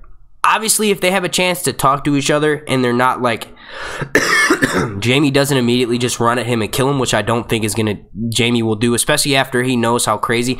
They're gonna bond over how insane Cersei is. Like, yo, the bitch, like literally Jaime would be like, yo, she blew up the fucking Sept of Baelor and had all these dwarves killed because she thought they were you. You know what I mean? She's nuts. So because of that, they might actually, and that's also what I said in that video, but basically they will relate. But I don't think he should. My advice to you would be, don't waste your time with doing stuff like that. Like, you're pretty much consider yourself the last Lannister. I think that even if he tries to touch Jaime, I think that Jaime is, in the novels, he feels like him and Cersei came into this world together, so they have to leave the world together. So when you have that mind state, there's almost no talking to you. There's no bringing you back. There's no saving your brother, if you will. So don't waste your time with doing that. Try to pursue other ventures, which would be marrying into another house. So that way, when you inherit all of the Lannister titles and lands and all that good shit that comes with being a Lannister, you can combine that with whoever else it is. I honestly think that Tyrion and Dany I fucking ship that harder than Tyrion. Harder than Tyrion. That was hilarious. Harder than Jon and Dany, because it would just feel rushed. And honestly, they can do it a right way that would make me believe that, you know, just by showing us that Jon Snow actually will try to pursue a woman since Ygritte died, which honestly I don't think that I don't see Jon Snow getting together with anyone. But anyway, I ship Tyrion and Dany harder than Jon and Daenerys. And also, I ship Tyrion and Sansa a little bit. If Sansa was able to get with Tyrion, that would make me enjoy Sansa a little bit more. Just a little bit. Just a little bit. And let's face it, every little bit counts. You know what I mean? Alright, so let's go in. What's going on with this chat box?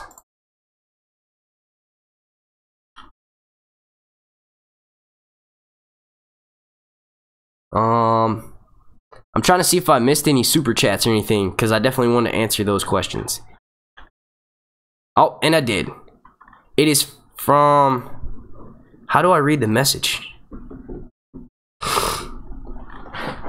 I have no idea how to read the message. Yo, moderators, can you guys start streaming me? Start sending me some questions that I missed. Thank you, Normal Breaks, for your super chat. That's what's up. I don't know. I think usually it'll have a message next to it if you sent the message. But shout out to everyone in the chat right now. Do you think, this is just, I'm just reading a question that was like the first one that I saw. Do you think Tyrion will want Sansa back? Honestly, I think that they'll... Tyrion has always been damaged goods, and Sansa was in the process of becoming damaged goods. I think Sansa has fully matured into a woman, so I could see her thinking back to how Tyrion treated her and maybe developing, you know, some feelings from that, because she saw Tyrion as this person who basically could have done whatever the fuck he wanted to.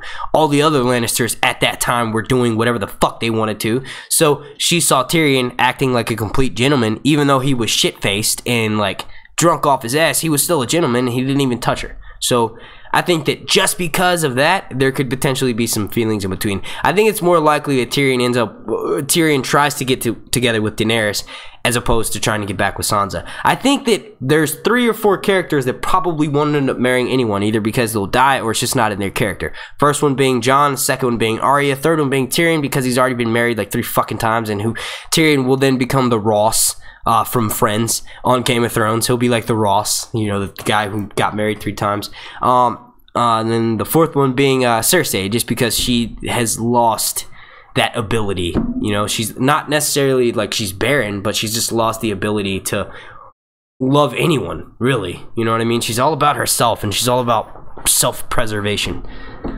Or she could just be suicidal and want to take as many people out with her in the process. I don't know. She's fucking nuts. Still not as crazy as she is in the novels.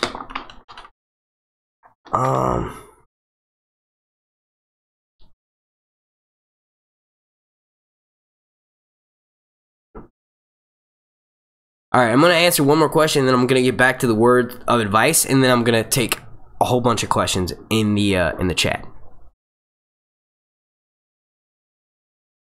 Let me find a really, really good one.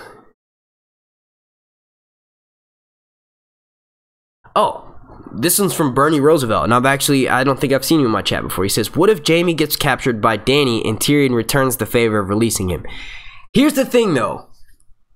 If Jaime gets captured by Daenerys, Tyrion, it's not the same. Like, Jaime knew that Tyrion was innocent, so that's why Jaime was willing to risk himself to release Tyrion and set him free, because he knew he was innocent.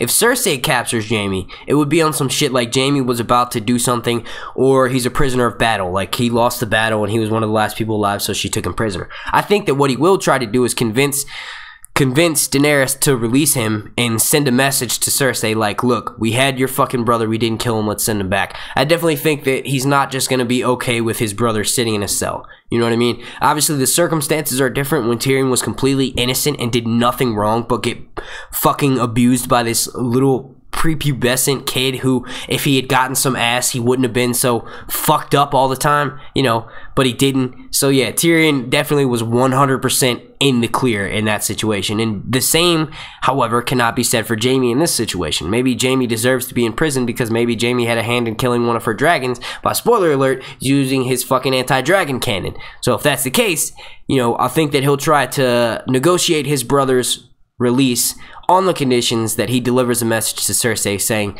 back the fuck off. We'll give you back, you know, X amount of spot. Just leave King's Landing. You know what I mean? I think he'll try to do that. I don't know if he'll go out of his way to release Jaime and then screw up everything that he has going with Daenerys, because Daenerys honestly would not look at that lightly. She would probably treat Tyrion the same way, if not worse, as Robb treated his own mother for releasing Jaime. You know what I mean? So Jaime... Let's see, Jaime has been captured and released a few times now, and I feel like it would be a repeat. I feel like this third time might count. I feel like, if anything, Tyrion may see that Jaime is still, like, completely wrapped up in Cersei and her shit, that he might think that it would be a good thing to have Jaime around so that he can see, you know, this opposition party and how they're actually all good people and how Jaime ultimately wants to be a good person now. You know what I mean? Alright, so I'm getting back to the trailer itself and giving advice to people. Advice to Theon: you don't have a dick, bro. You have literally nothing to fear. Like, one of my most major concerns with getting into a battle would be, what if someone kicks me in the nuts? I'm not wearing an iron cup, but what if someone kicks me? You don't have any, so you don't have to worry about that. So, you know, I'm not sure which one he took, the pillar or the stones or whatever, but literally you should have nothing to fear. You should be like the Varys, but like a fighter, because you're, I don't know, I mean, Theon the warrior, you're Ironborn. Like, your motivation should only be, like, and I'm joking right now, obviously, but your motivation should only be becoming the best fighter ever, because you have no, you should be an Unsullied. You should basically hope that if you fight well enough, Daenerys will put you in the ranks of her Unsullied, because that's basically what you are. But no, serious advice to Theon: when you, spoiler alert, which I think we all know this because we saw it in the trailer, but spoiler alert, when you run into Jon Snow, you better bob and weave, bro, because it looks like he knocks the shit out of you. And honestly, also serious advice, once that happens, don't let that tear down everything Yara had to build back up. Use that as I'm getting off easy, and let me try even harder to prove my allegiance to Jon Snow, or show him that, hey, look, I'm a bad guy, but I also got a little bit, you know, what I did got misinterpreted. I didn't do that many negative things. Like, yeah, I fucking took your home while you were off at the wall, and your brother Robb was off fighting a war for who you thought was your father. You know, I did do that, but also I'm here. I freed Sansa. I didn't kill Rickon and Bran. I'm here fighting for Daenerys. We're basically going to be fighting for the same side. So, you know, use that opportunity, Theon, to prove to Jon Snow. Alright? Don't let that tear you down. When he knocks the shit out of you, take it like a man and keep it moving. Alright, let's see. Advice to Grey Worm: bro, you better enjoy that sexy time that you get with Melisandre, because I don't think it's gonna be happening again. And I don't have nothing against Grey Worm, and I don't have nothing against really anyone in Daenerys' party, but one of you guys has to die, and I'd rather you die than Melisandre. I'm just saying, I enjoy watching Natalie Emmanuel. So if you do end up getting some ass this season, enjoy it. Fucking maybe don't walk down dark alleyways because you almost died the last time you did that, and it looks like you're about to enter Loch Ness Monster Cave. So if that's the case, you know, just be careful. Keep your head up, bro. Word of advice to Brienne and Pod. Whatever secret travel service you guys are using to travel from the Riverlands to, I'm presuming this shot is from the first episode. Whatever travel service you're using, spread it around. Let Jon use it to get to Dragonstone. I'm sure that's what's going to happen. I'm sure we'll, in the same episode, we'll probably see him at Winterfell, and then next, you know what, he'll be at Dragonstone. So if that's the case, share that with everyone. Brienne, don't ever leave Sansa's side. When Sansa's having those dumbass thoughts of shit that was left in her head from Baelish, correct her and say, no, look, all of you Starks are loyal. You guys are not going to do anything to screw you over. Jon's not trying to screw you over. Honestly, you should just wait a second, because after the war, Jon will probably die anyway, and you'll be the Queen of Winterfell like you want. Bran can't walk. Arya is a faceless man, so none of these people really want Winterfell. You'll be able to have it. You'll be able to protect it, and then you can marry Dolorous Ed if he survives. I was shipping that last season just because, you know, Dolorous Ed is obviously smitten by Sansa, and she smirked at him too, so, you know, I could see that. He's lowborn, but, I mean, honestly, we got so many mixing and intermixings of houses these days. I don't think anyone would look. Actually, that's not true. I'm sure someone would have something negative to say about that. Someone always does. But yeah, advice to Bronn: man up, bro. Stop wearing around like light armor, like the leather and shit that you see Brienne wearing over top of her actual armor or underneath her actual armor. Get some armor and take that fighting shit seriously. Like, you're gonna need it in this upcoming battle. And if you don't want to die within like maybe 45, I was about to say 45 episodes. If you don't want to die like within 4 to 5 episodes into this season, which I could potentially see happening, take the fighting seriously. Like, don't only do it in the morning or in the afternoon or whatever. Do it all the time. Do it until you learn, or do it until you can basically take out Jon Snow. If you can spar with Jon Snow and take him out, I believe you will be one of Westeros' best fighters. All right. Yeah. Oh shit, I forgot the Hound. I didn't even see. There we go. Advice to Sandor. Bro, I didn't even gotta give you advice. You know exactly what to do, and honestly, you have a safeguard because the gods aren't done with you. There is a higher purpose for Sandor Clegane. Almost in the path of, like, if you go with Jon Snow north of the wall and you come back south and you're still alive, motherfucker, and you're at that dragon pit in the last scene, take that as, hey, I'm not going to probably die until, like, the last battle. So I don't even got to give you advice, but I will say this. That fear of fire, you need to get over it. You need to let it go. You're about to be in the presence of someone who is basically fire incarnate. That's like the favorite way. That's my favorite way of describing Daenerys. She is fire incarnate. So if that's the case, you need to, you know, get over that fear, because there is about to be a lot of fire heavy battles. You know what I mean? Where you're going, you're gonna need those dragons, so that fire might make you fuck up. Get over that. All right, that's my only advice, because honestly, Sandor is a fucking OG, so, you know, not really too much to be said about that. I don't. It looked like that was just an unsullied person. My advice to that horse was you should have used Preparation H. I don't know. I couldn't think of something witty. I do know that that's Yara. Let me see if I can get a better shot of her. Oh, nope. I already missed it.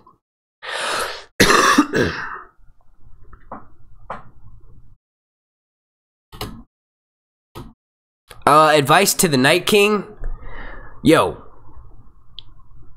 I don't even know. Please don't kill one of the dragons and bring it back as a fucking ice dragon. If you did that, that would really suck. My advice to you would be, show us a little bit more about your culture. Show us if you have a language. I think that these guys communicate through not a written language, but a mental language. Like, they basically just show each other pictures and images. You know what I mean? But honestly, I would like to see more about your background. Maybe what makes you guys tick. why do you do what you do, which I did a live stream on that like 3 days ago. But yeah, I would love to know that. So my advice would be, stop being such a mystery man, and let us a little bit inside to what your motivation is. Like, you killed all the children of the forest, and that's the person who, according to the show, made you like who you are. So what else do you want? Do you want fucking little Sam? I will fucking take a boat down to the Citadel or to Old Town and grab his ass and then sail back up there and give it to you, if that means that I'm saving 3 dragons, Daenerys, Jon Snow, all of House Stark. If that means that I'm saving the entire kingdom of Westeros for one baby, it's like a moral dilemma. But honestly, it was his baby to begin with. The baby's dad was like, hey, look, bro, this is for you. You can, like, have this baby. You can do whatever the fuck you want. You know, like, here, this is your baby. So honestly, you would almost be returning it. Technically, Sam and Gilly, okay, not Gilly because she had the baby, but Sam is like aiding and abetting a kidnapper. You know, this is like the dad who never gets to see his kids but on the weekend, and then the mom decides to skip town when it's his weekend, you know? It's kind of like that situation. So if that one little baby Sam could save the entire kingdom by just giving it to this icy motherfucker, I would do it. I would be like, I wouldn't even think twice about it. Maybe that says a lot about my character. I don't know. But if it means saving millions and millions of people and Daenerys, the baby's got to go. Like, fucking, here you go. You go back to the lands of always winter and your fucking amazing looking, like, Aurora Borealis palace inside the mountain or whatever. Go back up there. If it means saving all these people, please, take the damn baby. Moving on. He looked right at me like, what'd you say? Alright, so advice to Bran. Don't drown. Don't get to that point where, and I know it's contradicting what I said earlier, because I think that the major battle between those two is going to be, you know, one of them fighting the other one inside, like, Wargland, inside the dreamscape. It's similar to Freddy, Nightmare on Elm Street 3, where the kids are whoever they want to be in their dreams. You know, Bran can walk. I think, Bran, do it, bro. Like, warg holding a sword and wearing a full suit of armor, and since you'll be able to walk, you'll just warg into the dream and you'll have that with you and then go fuck him up. But my word of advice would to be is, learn your powers, but also learn your boundaries. If someone as powerful as Bloodraven can drown underneath the sea, then that means you can do it, and no one will be able to save you. No one can pull you out in time. So learn your powers and learn all of what you can do and be who you can be, but just with restraint. There's really no one that can advise him. And maybe this Maester Woken guy, who for some reason, some people thought it was fucking Davos. I don't know why. I don't know who the fuck, like, what? Really, dude? Davos? Yeah, because he wears fucking cloaks and shit. I don't know where I saw that. I saw that in someone's video where they were saying they thought it was that. And I'm not trying to call you out or nothing, but it's obviously Maester fucking Woken. It, like, literally, I knew immediately who that was when I saw him. But maybe this guy, you know, maybe he has a little bit of knowledge and background in the dark arts and, you know, good shit like that and magic. Maybe he can give Bran a little bit of advice. But honestly, he's never worked before. We know that he's not former Bloodraven. But what if Bloodraven is able to speak to Bran in these visions? Is Bloodraven fully gone? I don't know. I think that his resonance, or his body is, for sure. I think that since he died there, does he go to the same place Jon Snow went, which was nothingness? You know, I think Jon Snow went there because he was basically in limbo and his purpose was not fulfilled yet. So he was basically sent to a place where people who are halfway between life and death are sent. And you're there for a certain amount of time that allows you to come back to life in Westeros before, you know, it's too late and you move on to hell. So maybe Jon was only dead for a few hours, and because of that he was like in this limbo place. And who's to say that Bloodraven didn't go there? And since he's magically gifted, magically gifted, what is this, fucking Harry Potter? Since he's magically inclined, maybe he was able to somehow, you know, slip out of that, and maybe he's able to talk to Bran through like some dreams or something. You know, I don't know. But I will say just a little bit of advice. You know, learn your powers and do it with restraint. Hopefully this Maester Woken guy can become a bit of a mentor. You know, sort of similar to the relationship between King Tommen and the High Sparrow last season. You know what I mean? It's almost like the High Sparrow taught Tommen about religion. I honestly thought Tommen would have made a hell of a king. Yeah, he was a pussy, but sometimes that will make a good king because he's got strong people on his council like Keevan, and, you know, he's got good people with him. I'm not gonna sit here and lie and say that Mace Tyrell is some fucking hardcore dude that is gonna shove the foot up someone's ass, but we know that Olenna is, and basically anything Mace says of importance, or anything he says intelligent, or anything he says out of his mouth that's not just it's probably coming directly from Olenna. So basically he would have had some good counselors. Tommen would have made a fucking awesome king for the television show. So hopefully, you know, we can get this same relationship with Maester Woken talking to Bran and kind of teaching him, showing him the ropes a little bit more, maybe showing him stuff that Bloodraven couldn't teach him because Bloodraven has never been to the Citadel. You know what I mean? Or Old Town, rather. Let's see, carrying on.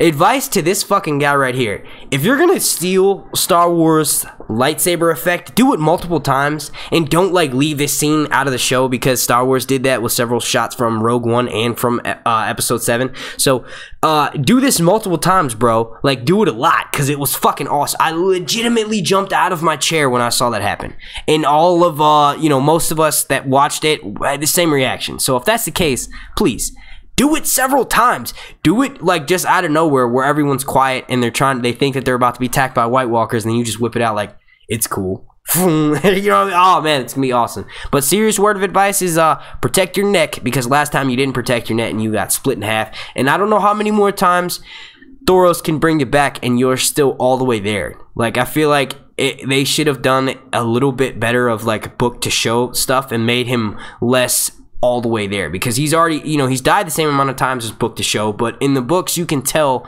you know, he's not quite the same person. I feel like he shouldn't be talking as much as he does in the show. He should like be forgetting more stuff, just like almost as if he's got Alzheimer's. Like, he should be losing, you know what I mean? I don't know.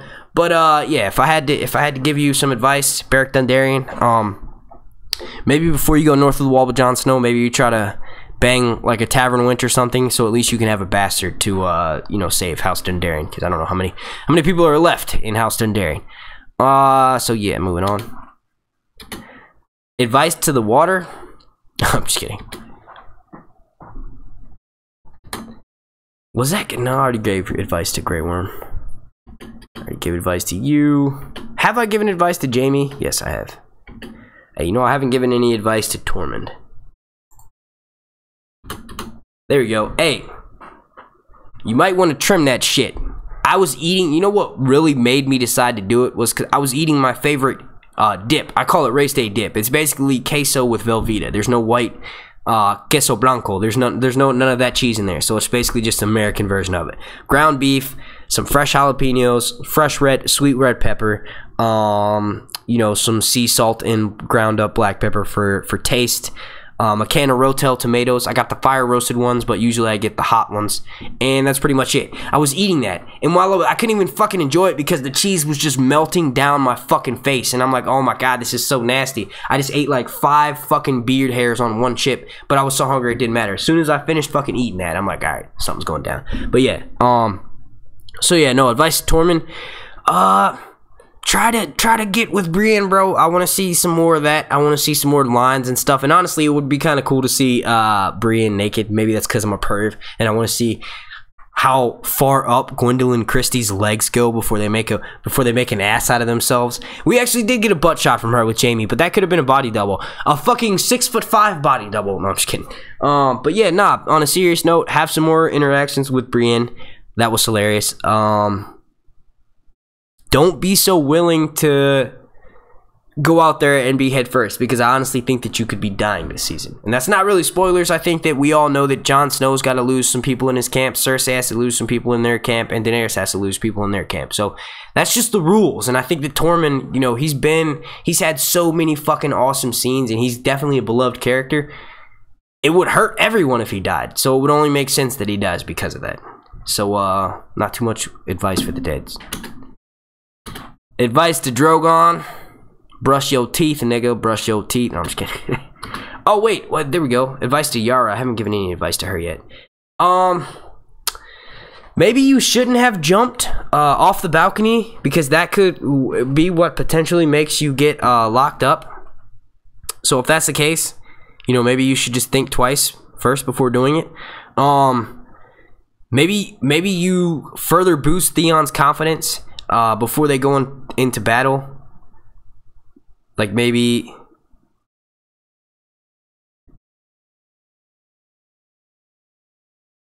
Sorry, I just pulled up the chat. There are 110 people watching me right now. This guy, Sir Hunt's fucking reviews. There's 2 dislikes, but who gives a shit? Let's show those 2 dislikes, whoever they are. Probably not even real accounts. Probably someone who's too pussy to troll me with their own account. But if that's the case, let's slap a like on this. Let's show them how we deal with hate over here on Mark's fucking channel. What if I did change the name of my channel to Mark's motherfucking channel? Maybe they could actually be from me saying the N-word 2 times, or also just cursing too much. But I'm excited. I'm feeling good because you know what? Game of Thrones is 1 motherfucking week away, dude. 1 fucking week. I'm not only excited because I get to make videos and I feel like I have an informed opinion and you guys validate that by watching my videos, but also as a fan, just like as a fan in general. Like, I enjoy this fucking show so much. It's like my life is complete again. You know what I mean? Like, we're missing that huge part of it. We can watch reruns and they do justice, but you know, it's always good to get freshed up, especially when you watched it 17 times in this off season. But yeah, nah, like I'm just in a good mood. You know what I mean? Something about knowing that in a little less than a week from now, I'll be able to sit down and watch my favorite thing of all fucking time. Well, close to one of my favorite. I think if you guys know me and my channel, I think you can pretty much put 2 things before that. But that's like everything in life. That's not television shows, countdown, or anything like that. That's just like everything that I hold dear in life. Game of Thrones is probably number 3. Number 1 and number 2. 1 is probably what we were put on this earth to do, and then number 2 is something that was put on this earth for us to do. You know what I mean? And then there's Game of Thrones. Oh my god. So yeah. Let's look at this chat. Shout out to Justin Duval. I got a super chat from him. Did he say anything? I don't know if he said anything. I missed that. Damn, I'm slacking on those. Sorry. Are there any moderators still in the chat? If there are, I need to make some more. I haven't had this many people watching me in so long, and they're probably about to start dropping like flies because I keep saying that. But no, I need to make some more moderators in the chat. I think I will do that very, very soon. All right, but yeah. All right, so let's get back on trask. So my advice to Yara would be, boost your brother up more. If he's gonna lose you this season, and honestly I think Yara will die this season. Gemma Whalen is really cool from what I've heard. One of my buddies, the Atomic Dom. By the way, shout out to the Atomic Dom. Make sure you go subscribe to his channel. Haven't heard from you in a fucking while, but I'm still giving you shout outs, buddy. Still giving you shout. You went ghost on me, but nah. But yeah, so I think that Yara may bite the dust this season. I don't want to talk about the reasons why because that will get into spoilers, but let's just say that I've predicted Yara will be dying for a long time. I predicted that she would die last season when I knew the spoilers. Before the season started, I thought she would die because I knew the trend was bringing characters back only to die. You know what I mean? So with that being said, she was brought back. We didn't see her for a few seasons. Now she's been back for an entire season, and she's probably going to die. If she doesn't die, I think that it's so hard to talk about her death and all this stuff that might happen to her without going into spoilers. So if for whatever reason you and Theon have time before this battle that you go into and you're fighting for the Queen of Dragons, the Mother of Dragons, make sure Theon is all right in the head. Tell him everything, but you know, it might be the last time you see him. So if that's the case, make Theon, give him the ability to carry on for House Greyjoy. Your uncle is a molester. He is a pedophile. He cuts out people's tongues. He also is just an in general dickhead. So make sure Theon is able to not be that way. Like, make sure Theon won't just break down after he sees you die. You know, do everything in your power to rebuild him. Honestly, I think that's what she was trying to do by getting him drunk and telling him, hey, look, if you want to go kill yourself, do it right now. You know, maybe don't be so harsh this time. Just, you know, give him some in general sisterly advice. All right, so moving on here, let's see.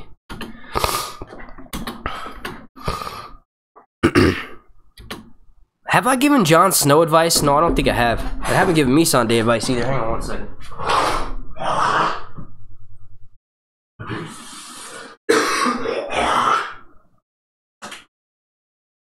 Man, I fucking hate being sick, dude. especially when it's only a head cold. I guess I'd rather be sick than like feel sick, because I don't feel sick. All right, so yeah, I gave Grey Worm some advice, and honestly, I think he's gonna die, so I kept it short. My advice to Melisandre would be enjoy all of your time with Grey Worm. Maybe show us some more aspect to your character other than just someone who occasionally translates and who occasionally has a funny scene with Tyrion. Like, I want to see more from her, and honestly, I think we'll have the chance to, because we lost a lot of characters that we were spent several scenes on. Like Marjorie took up, you know, whenever she had scenes, her scenes were long, and it was usually in most episodes, you know, when she was alive. So with Marjorie and fucking Mace Tyrell and High Sparrow, with all the and even King Tommen, with all those people dying, we have all this extra screen time. So from me, Sunday, it's not really advice. It's more like I want to see more from her. I want to see more aspects to her character. Is she just a translator who knows 186 different languages, or does she have some depth to her? Does she have internal conflict?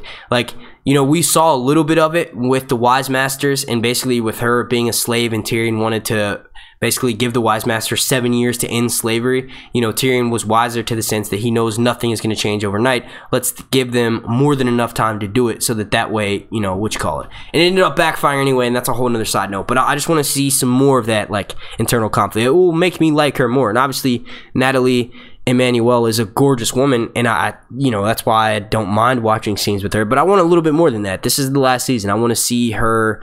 Maybe she'll get conflicted because she sees that what Daenerys is about to do could potentially make her lose someone who she's in love with. Who, not necessarily she's been in love with her whole life, but she's been in love with him since season 2. Since they first saw each other, when he was like washing off his penis, or what? Oh my god. Oh man, I cracked myself up. If you can't laugh at yourself, then who the fuck else can you laugh at? But no, when he was like washing himself in the lake, and she like leaned forward, and I think they've been in love since then. So it would be cool to see some conflict, and maybe she tries to talk Daenerys out of sending Grey Worm to a certain place, and Daenerys is like, no, I need him to do this. He's the leader of the Unsullied. Maybe we'll see some conflict between her and Daenerys because of that, because she doesn't want to lose her lover. And Daenerys has gotten to the point, or Daenerys has treated Melisandre like a sister, so Melisandre may not feel out of place by saying something like that, because Daenerys treats her like a person, like a human being, like someone she admires, like basically a peer. So Melisandre could feel comfortable with that, and maybe say something to Daenerys that, you know, maybe allows them to beef a little bit. Oh, shit.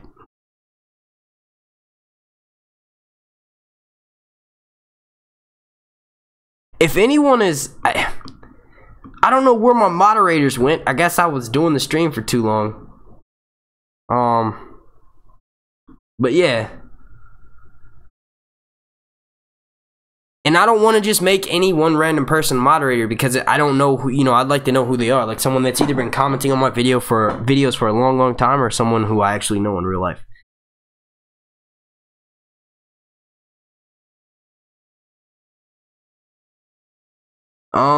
I see a Q&A from Betty, and she says, do you think Grey Worm will die this season? I feel this is why they're giving the love scene. Yes, I actually have said that exact thing in one of my videos, and I also just answered that.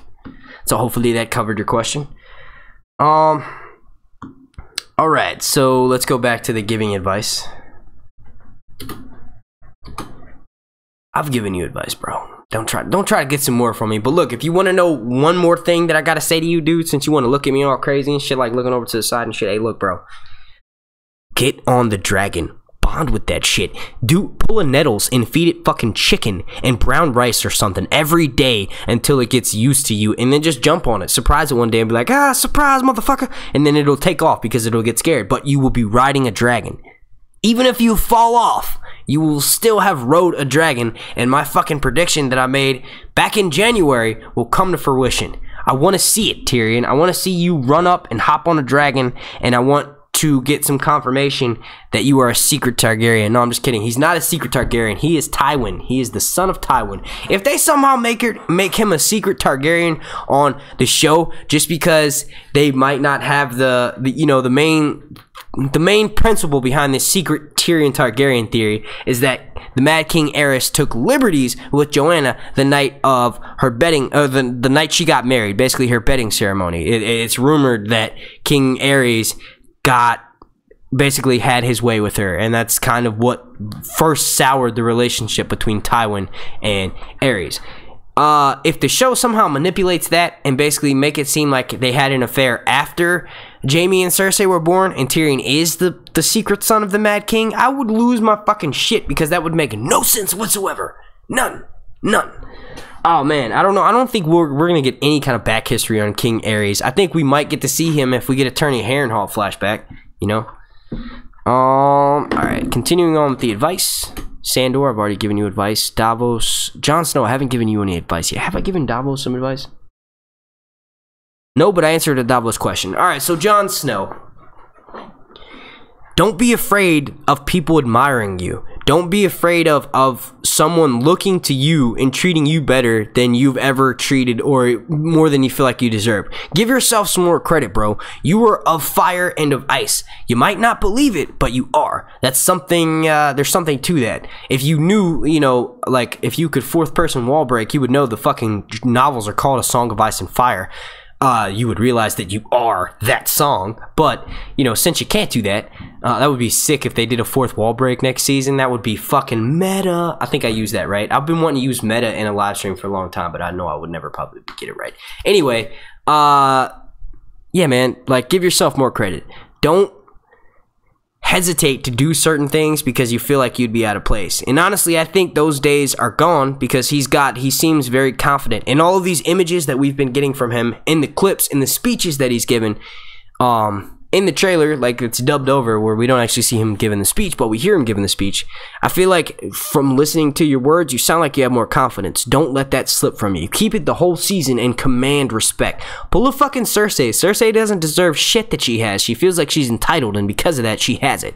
So kind of take on that motif a little bit. Make us not like you. Almost, you know what I mean? Make us think that you're a little bit arrogant, so that way we'll believe that you're here for the long haul and you'll make it all the way through season 7 and then into season 8. Advice for Davos: keep your hands close, keep your hands closer. I meant to say keep your friends close, but keep your enemies closer. I fucked that one up. But no, serious advice to Davos. Dude, drop all of your, like, holding on to stuff. Honestly, you kind of screwed Jon over. It's terrible what happened to Shireen, but you know Melisandre has the power to give life. She has the power to take life, but she also has the power to give life. Shireen was a wonderful person. She was a beautiful person, and you considered her your daughter, but honestly, she meant nothing in saving Westeros. House Baratheon was not going to have some major fucking comeback. You know, Stannis died. Dude, it was like, what's done is done. Obviously, Melisandre needs to pay for what she did, but not in the middle of the goddamn war. She can save lives. Why the fuck would you send her away? I guarantee you, if you die this coming season and your fucking throat's slit and you're thinking to yourself, oh, she can bring people back, I bet you're gonna feel like a jackass, you know? Quit letting stuff that happened in the past affect this present day. It's too important. You need to focus more on what can you do for this dude Jon Snow to keep him alive, what can you do to help House Stark, and what can you also do to maybe make the best out of your situation. You know what I mean? Take from what Bloodraven says, where the ink is dry, the past has already been written. It's already done. It's done and over with. So the next time you get the opportunity to run into Melisandre and she's there for a reason, to maybe she's written back in to save someone, don't be a dick and try to fucking kill her yourself like you said you would, bro. Take a step back. Maybe grab a bite of an onion, or, you know, whatever you have to do, Mr. Onion Knight, man. But, you know, just relax, bro. Take a deep breath. It'll be chill. You know, let that shit go. Jon is actually looking at you right now like, damn, bro, are you just constipated all the time? Why are you so pissy, man? Like, relax. Jon Snow's the one who's supposed to be doing that face, that confused face and shit. Let's see. More advice. I'm like Dr. fucking Phil. Advice to this Valyrian guy. Oh, that's it. White Walkers of Valyrian blood. I fucking solved it. White Walkers are ice and fire. They are ice because they're ice zombies, and they're also fire because they have Valyrian blood. No, I'm just kidding. He does have white hair, though. What's up with that shit? What's up with that? Nah, on serious word of advice to the White Walkers, wear some thicker armor if a volcanic rock can get through your armor is shit. I feel like you guys have, okay, maybe you haven't killed, no, you have killed some people who were in suits of armor. Maybe it's mostly just wildlings though, but I feel like you guys can forge some shit thicker than that. What is that made out of? Like, how do they make their clothes? You know, their outfits have changed. The first White Walker we saw wasn't even wearing a goddamn t-shirt. Why are they so suited up now? Is it because they knew they would have to go south of the wall to get Little Sam? Oh, Little Sam, if I had the opportunity, I would deliver you to him myself. That sounds terrible. I'm talking about killing a little baby, but no, it's the truth, man. The truth, and the truth hurts. Alright. Is anyone else streaming right now? Because I've been streaming for almost 2 hours. I'm going to actually take questions for like the next 20 minutes too. I'm gonna, after I finish giving everyone advice. So word of advice to the White Walkers this season: suit your armor up and make it so that a fucking dragon glass can't get through that by just being stabbed by a girl who is probably hasn't eaten anything, hasn't slept in days, but she is somehow strong enough to pierce through your armor with, actually, did she shoot an arrow at that motherfucker? Because if she did, I'd feel like a jackass. I do know that Sam's out of shape but was able, well, that's because he weren't wearing any clothes. All right, yeah, see, like, maybe you guys should, you know. All right, so yeah, more advice to the Flaming Dothraki. Get some water. Is there any water? Get a maester. 5 points for anyone who knows what that's from. Obviously it's from Game of Thrones, but you should know what that. Someone get to a maester. Is there a maester? Get us some water. Like, dude, what the fuck is water gonna do in that scene? Like, do you think water is somehow gonna save her life? Is it gonna re-stitch the fucking massive wound she's bleeding from in her stomach? Probably not. So why is that your first go-to, Ned Stark? Get her some water. Actually, we've only been, wait. It's been recording? Oh my god, it's been recording. I hope that my fucking PC is on fire right now. Literally on fire right now. Let me turn on the fucking fans. I got an AC or a fucking fan control switch up there. I actually installed that myself. I have a video that I was gonna upload that was like 3 months ago. I did a video of me doing mods to my PC. I'm saving those for like a late rainy day if I ever become a big enough YouTube to just release whatever kind of content I want to. I have all kinds of tech videos that I actually did an unboxing for my GoPro that I used to film all my vlogs from Counter Thrones with. Actually, the most kind of content I watch on YouTube is tech videos. I watch Linus Tech Tips. I watch a few other people, but they're kind of assholes, and I don't want to give them any kind of shout out. Like, anytime I try to type in their chat, they're just dicks. They are fucking assholes. And I used to be subscribed to them, but I unsubscribed to them, but I still watch their videos. You know what I mean? I like typed in one guy's chat, and I don't even want to, like I said, I don't even want to say his name, but he was like, oh, just because my eyes are red, you think I'm high? I was like, yeah, pretty much. You live in California and your eyes are fucking bloodshot, bro. You look high as shit right now. And he was like, oh, you're just trying to get attention, blah, blah. I'm like, no, the fuck I'm not. I'm just making an obvious observation. And I honestly enjoy your content a lot, but I'm going to unsubscribe from you. I'm just kidding. All right, but yeah, so continuing on with the advice. Wait, I want to give some advice to Euron. Hey, look, dude. Stop thinking with your fucking penis. The problems of the world of Westeros are so much more in depth than your big cock. You know what I mean? You can't solve. I used to think that anytime I would get into an argument with my girlfriend, I'd be like, I mean, we can just go have sex though. And she would get so frustrated with that, I just stopped using it as a joke. I don't even say that shit no more because I know better. You know what I mean? The world's problems cannot be solved with your penis. I hope that you were closer to your comic book counterpart, your novel counterpart, in the sense that you're manipulative, conniving, and you basically take on the role of doing all the deceitfulness for Littlefinger, you know, because I want Littlefinger to be straight edge this season. But I also hope that you have some tricks up your sleeve, like maybe a Valyrian steel suit of armor, or maybe a giant horn that can turn whoever blows it into fucking stone, but it allows you to control dragons. Hopefully you have something like that, or even I'll even take on your ship, the Silent Sister, I think is what it's called. I'll even take a crew of mutes, like you cut out all of these motherfuckers' tongues to hold your secret. I'll take something like that that makes me believe that you are Euron Greyjoy and not secretly fucking Jaqen H'ghar, who is also Rhaegar Targaryen, who is secretly Syrio Forel, who is a faceless man, who's been guiding Arya along this journey since season 1, episode 2. So, you know, I hope there's more to you. My word of advice would be to stop making penis references and penis jokes, because dicks cannot solve the world's problems. You know, I used to think that my dick could solve the world's problems, but it can't. I tried. I got shut down. Inappropriate jokes with 100 people watching. This is awesome. I've already given the dragons advice, but that is a... Look at those teeth, dude. That teeth is like the size of my arm. Look at that in comparison. That's nuts. He's gonna chomp through some shit. Advice to Jon Snow's band of brothers: stay close, and you know, is there some dead bro? No, I'm just kidding. I've already given Jon Snow. I think I've given everyone advice. It's time for me to start taking questions. Is that the rest of the trailer? Yes, it is, and I think that's a perfect spot. You know what? Wasn't there another little... No, there wasn't. Alright. Here it is. Okay, so if you notice, if you look, you guys can't see my mouse, but look at Jon Snow's right hand. That looks like it's some sort of shorter weapon. And then if you look to the left, it looks like he's got a dagger on his back for sure. But it looks like he's carrying two... Or at least initially it did look like he was carrying two sheaths and he had two weapons with him. And some people were theorizing that one of those weapons with him was Dawn. I want to go ahead and squash that right now. One of those is the belt coming down on one side, and the other one is the scabbard. I said sheath, but that's something different.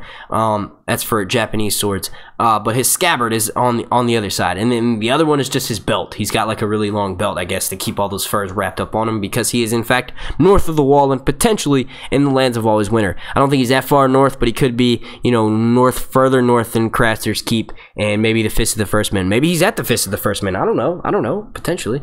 But yeah, that was the last little part that I wanted to talk about from the trailer. Let's see, let's leave it on the winter is here. There we go, and then we will take some questions. I'm about to pull up the chat. There we go. Alright, cool. Let's scroll all the way to the end. Looks like a glass of milk to me. What? What are you even talking about?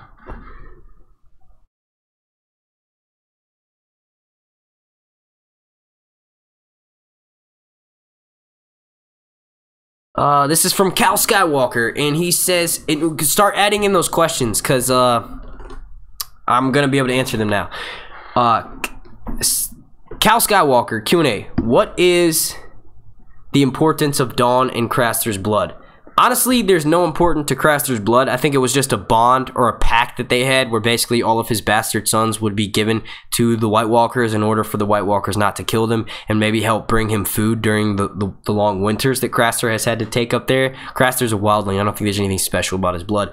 And also, I don't think there's anything special about Dawn. I think there's a lot special about Dawn in the novels, but the show has not done a good job of doing really anything dealing with Dorne justice. I think that if for me to believe Dawn was special, other than the fact that Arthur Dayne, who was Sword of the Morning, that he wielded it, and Jon Snow was technically... Jon Snow was already born, but Ned did place it right by his bed, which could be the star that, you know, refers to him being Azor Ahai and, like, being born under a falling star and all this good shit. But honestly, I don't think there's anything special to it on the show. I think in the novels, the fact that it glows ghostly white and that it was forged from a fucking meteorite and it's not Valyrian steel...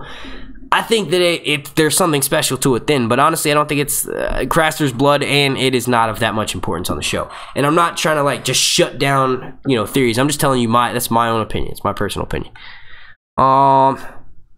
This is not a question, but Julia Ringer says it's 102 outside, but winter is coming, right?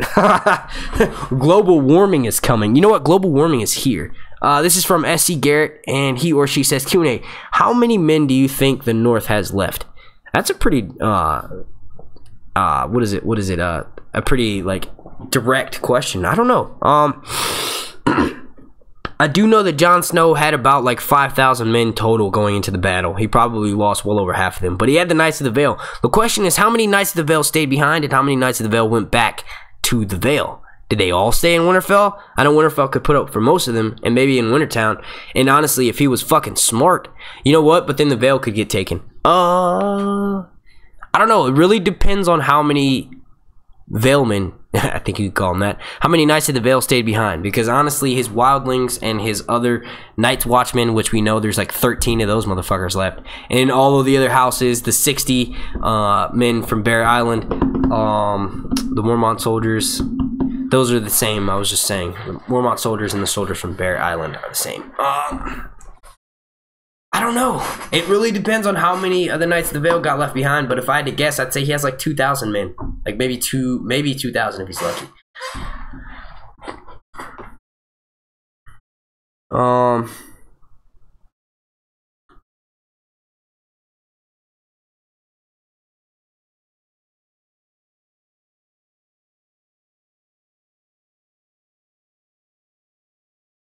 I'm trying to find another one. There's one from Cal Skywalker. It's technically Nick, so I guess I'll ask that one, even though it was the second one from his. But he says, Q&A, is Jon endgame to be the new Night King? No, absolutely not. Jon Snow wants nothing but to just save everyone's ass. He doesn't even want to be the fucking ruler, which, if I'm not mistaken, I think it was one of my panels. Yeah, someone on one of my panels made the point to say that's what would make him such a good leader. And it would, in a sense, but it would also make him not a good leader because he doesn't want the throne and he doesn't want any of the responsibilities that come with that. But it would also make him a good leader in the sense that he wants nothing to do with it. I definitely don't think his end game is to become the new Night King. Not at all. This one's from Justin Haynes, and he says, Q&A, who do you think will kill the most White Walkers by the end of the series? Well, there's only 10 of them left. So right now, Jon Snow's got 1. Mira has 2, I think. And then Sam the Butcher has 1. I'm just going to give it to Jon. We know Mira is now south of the wall. So the chances of her killing a White Walker are slim and nil. And we don't even see her in the trailer. So she probably went home. I would say Jon Snow. Just because he's going north of the wall. If someone like Sandor gets there and feels fucking comfortable enough, then someone like Sandor obviously would have the most. But it just Jon Snow would only make sense because he spent the most time north of the wall. Remember, he was in a group of wildlings. He was in Mance's camp for a few episodes. That was like a few weeks.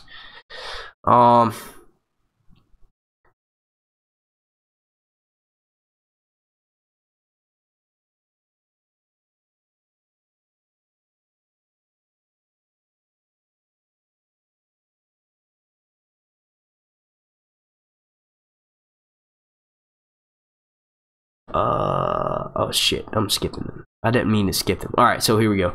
Q&A from Sebster48. He or she says, who do you think is going to kill Cersei? Cersei will kill Cersei. Meaning that Cersei's own lack of judgment, and for lack of a better word, common fucking sense will kill her. She is not going to die this season, and she probably won't die, or she'll survive all the way to the end. But as far as saying one particular, if I had to choose, not stating the obvious, but Arya. Arya is the only one who has the ability to do such a thing. Jaime could never bring himself to do it, and Tyrion would not get within 15 fucking feet or close enough to do so. You know what I mean? You could also say Daenerys. The only way that I would accept Cersei dying this season, because I believe that she's one of the reasons of what makes the show work and makes it so good at what she is. Like, Lena Headey is an amazing actress. But the only way that I would accept her dying is if Drogon melted her. Like, literally just burned her up to a fucking bloody crisp, and we got to see her bones, like charred bones that were like lit on fire afterwards. Like, that would be the only way. But if I had to choose a person, you know, if you're gonna put me in that corner, I'm gonna say Arya, because she's the only one who has the know-how and the ability to do such a thing. Alright, Q&A from Sir Yari, and he says, how will Lord Howland Reed play a role in the show? I mean, he technically already played a role at the Tower of Joy. He was the one who killed Sir Arthur Dayne. I do think that we're going to be getting Attorney Harrenhal flashback, and I think that he could be shown as to be the secret Knight of the Laughing Tree being warged by Bran Stark and killing everyone. I'm just kidding. No, I think that, you know, his role has already been played. It was shown to Bran that he was the one who actually killed Sir Arthur Dayne, and maybe that Bran shouldn't trust everything that his father said, because his father was an honorable man, but he also lied about certain shit. So that was supposed to open Bran's mind up to the possibility that Jon Snow's parents aren't actually Ned Stark and then some fucking wench or tavern woman, you know, that Ned slept with. I think that that's what that was put in there for. But a future role going into season 7. If we get a Turn of Harrenhal flashback, Howland Reed will be a part of that, and that will be his role to play. Why does it keep recording? It like keeps recording my fucking things, and it's like taking up space on my computer, and it's gonna screw me over in the long run.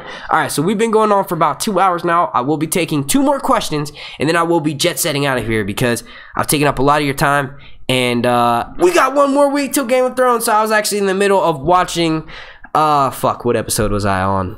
The Bear and the Maiden Fair. You know, I've been watching episodes ever since I woke up this morning. I've literally just been running through episodes. And certain ones I'll skip over because certain things will happen in them that I don't want to watch, and I think we all know what those certain scenes are too painful to rewatch. So I don't really, you know, I'm in the process of doing that, and I'm going to be going back to it. So 2 more questions I will ask.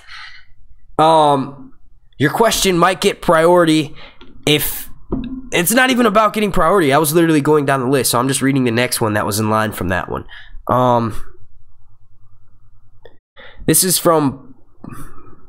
from Bonnie Bone, and it says, and remind you, if you wrote a question but it was written without the Q&A in front of it, I might have accidentally just slid past it because it didn't have that in front of it, so I thought it might have been a statement. This is from Bonnie Bone, and she says, Q&A, since the show didn't have the Valancourt prophecy, let's assume they didn't show it. They didn't do it because of how Cersei... That's not a question. No, that's not the case. I don't think Cersei is going to be dying from the Valancourt prophecy. I think the show left it out because they're not going to surprise us with it, which I know that's a very popular opinion, but I don't think that's the case. I think the reason why they left it out is because it's not going to be how Cersei dies. Cersei is their cash cow. Lena Headey is an amazing actress. Any scene that she's in, look, you would not hate her as much as... we would not all hate her as much as we do if it wasn't for her amazing and impeccable acting skill. And honestly, she seems like she's a cool ass person, and like I would just want her around me just to... She's really funny. I hear that she's hilarious. You know what I mean? So, you know, and in doing that, taking that, it could possibly be, so I'm not going to completely eliminate as that an option, but my personal opinion, I do not think that the reason why they left out that part of being strangled by your younger brother, I don't think that the reason why they left it out of the show is because that's what's going to happen to her, and that's going to be her death. I think that Cersei will die from one of her siblings. It could be possible, but it might be Arya wearing one of those siblings' face. So maybe it's Arya wearing Jaime's face. No, I'm just saying, I think that the only person who will kill Cersei, if Cersei were to die in that way, and it's one person who's responsible for it, will be Arya. So I don't think, to answer your question, no, I don't think that the reason why the Valancourt prophecy was left out of the show because that's the way that Cersei is going to die.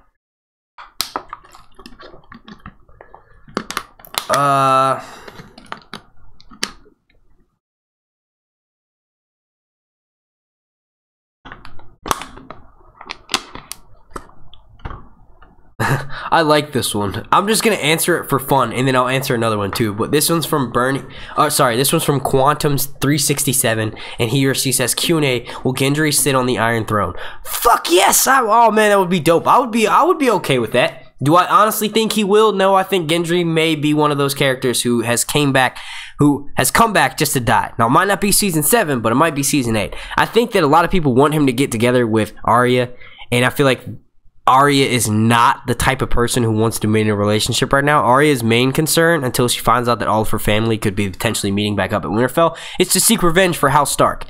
I don't think she is ready for a relationship. I think that if she, you know, rebuilds a relationship with her family, she might be ready for a relationship because she'll realize that if you live by the sword, you'll die by the sword. Tupac's famous words, if you live by the gun, you die by the gun. So we can relate that to medieval times and say, if you live by the sword, you'll die by the sword. So maybe if she's has some influence from her family and people who actually care about her and they want nothing but the best for her, maybe that could potentially soften her up to want to settle down. And obviously I could see her getting with someone like Gendry, but I don't think Gendry is going to survive long enough to sit the Iron Throne. Would I want to see it? Fuck yes. Would I pay money to see it?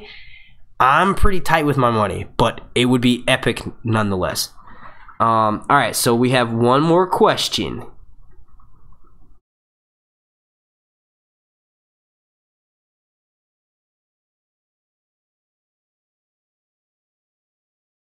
I like this because I actually know the sound designer, Paula Fairfield. Well, okay, I don't know her, but I did meet her, and we pointed at each other's tattoos, and we talked for a bit, and she's the sweetest lady ever. So yes, I will answer this question. This is from Magnetic Rose, and he or she says, Q&A, the sound designer said at the Count of Thrones that White Walkers are beyond the need to speak to communicate. How do you think they will handle that problem that we don't know their real motives in the show? I think we'll get to see almost like a POV chapter. We might get like 20 minutes of one episode, which is basically like one chapter, of finding out. It'll either be a flashback, and if it's a flashback, it'll be at the very beginning of the episode, or we'll get to just see inside their camp. Maybe Bran is able to warg them when the Night King is doing other things, so Bran is able to pick up and spy on them doing certain shit that would make them perceived to be humans. Like maybe they eat or something. Maybe they like have to eat. Obviously they eat people, but I'm just saying maybe they maybe he'll that's how we'll see more into their lifestyle and their like culture or whatever, if they have one. I know that George Martin did say that they do have, you know, some sort of culture, and he also said that in Winds of Winter we would be getting a little bit more to that background. So maybe Dan and Dave have already talked to him, know what that background is, and they're incorporated into the show by one, having Bran warg some sort of animal which he can use to spy on the White Walkers. Obviously we saw it in the trailers, he's warging birds. Those ravens are looking down and they're watching what the fuck is going on.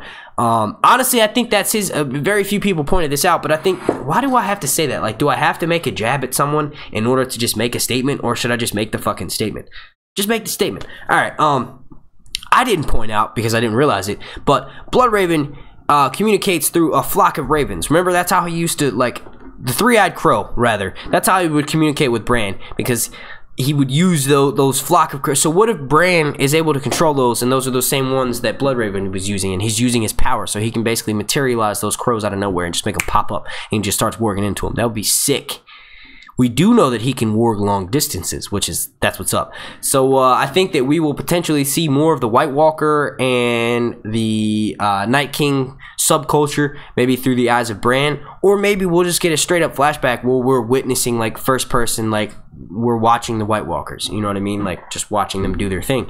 I do want to comment on the fact that she said they don't really need to communicate. That's crazy, because I thought I had made this prediction. No, I know I did, without even hearing her say that. So the fact that she said that kind of solidifies what I was saying, which is they're above the necessity to communicate with words. They don't have a written language. They don't have a way of speaking certain things and it meaning something. I think that the way they communicate is mentally, like they show each other a series of images and patterns, similar to the way that the aliens communicate in Arrival. Let's see if I can get one more question in. One more question. Oh, I gotta answer this. This is from a homeboy. It's from a homeboy, Just Chris. It says, Q&A, do you think we will see Rhaegar Targaryen this season? Fuck yes. We will see him playing his magical fucking harp, walking around the streets of King's Landing, singing, and then we'll find out that he's fucking Serial Pharrell this whole time. No, I'm just kidding. I definitely think we'll get to see Rhaegar Targaryen this season. We have to. We saw his mom. Why would we not see his dad? I'm referring to Jon Snow, of course, but it would just make sense. If we see a Turn of Harrenhal flashback, we better see. If we see a Turn of Harrenhal flashback and don't see Rhaegar, I am writing them another strongly worded letter. All right, no, I actually will take only one more question. This is from Cal Skywalker, and he says, Q&A, why did Bloodraven tell Bran he will fly, but in his visions he just walks around? Well, he was talking about warging birds. A lot of people used to and still do think that that means that he would warg a dragon, and that's what Bloodraven was referring to when he said that. That he would be able to fly because he's warging a dragon, but I honestly think that he meant birds. Like, he would just be able to warg a fucking bird. Maybe he meant that if he's able to develop his powers enough and turn the warg dream into his own, like in the fucking my favorite reference of the evening, like in Nightmare on Elm Street, maybe he's able to fly eventually in his dreams. Like, he just takes off and travels somewhere. That would be nuts. But I think, honestly, Three-Eyed Crow was referring to him warging a bird and using that bird to fly around.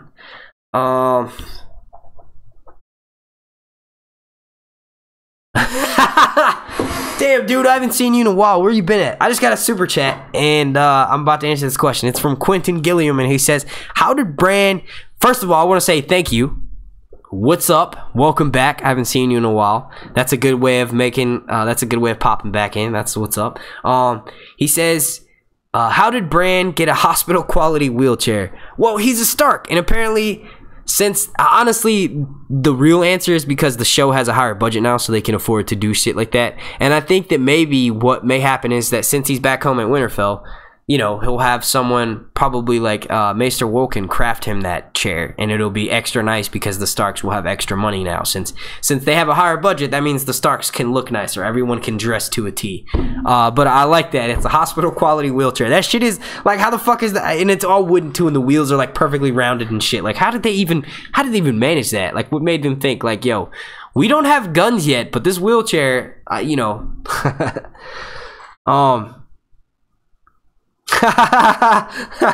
Joe Swag, shout out to Patreon. He says he will have wait, what did you say? He will have Obamacare and he'll have a rascal in season 8 Barathacare. Like, he'll be on a fucking merry-go-round and he's just like, oh, going through, it's me, you know, don't mind me, I'm Bran, beep beep, watch out, I gotta get to the bathroom. Oh, I just got the funniest image ever. That's hilarious. Oh man, we got another super chat from Norma Briggs, and she says, oh, she didn't say anything.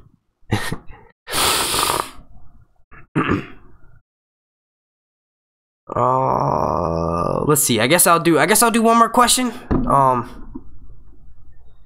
Let me look for a good one.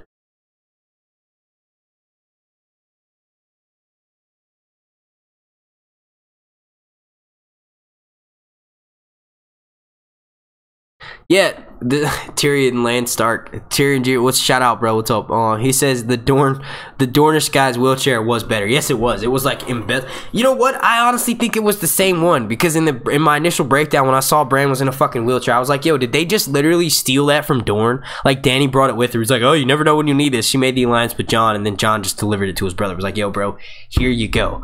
But nah, yeah, the Dornish one was a lot nicer. I think it's probably because Duran has been like that for a long time, so he's had more time, and obviously the Dornish pretend, but they have a lot of money, so they're able to, you know, design cool shit like that.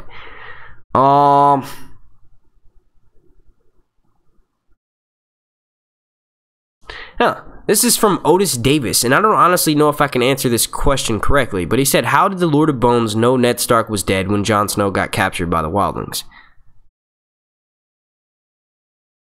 That's a good question. That's probably some book stuff, and I feel like I should know that. I want to say because he had a you know, the White Walkers, the wildlings are known to have a warg, which each group that they like break up into, they all have a warg with him, so they have the ability to see through the eyes of animals.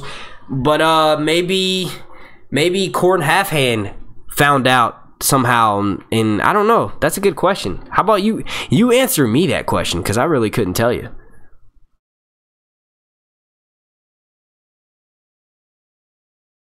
This is from Quantum 367, and I think this will be the last question of the stream. Says Q&A, what part will the Iron Bank play? Well, we know that Tyrion that Tywin and I'm trying to read what's going on here. Someone says, answer my question. Please answer my question. Repeat it real quick, and I'll try to grab it for you before I log off here. I'm going on 2 hours and 11 minutes now.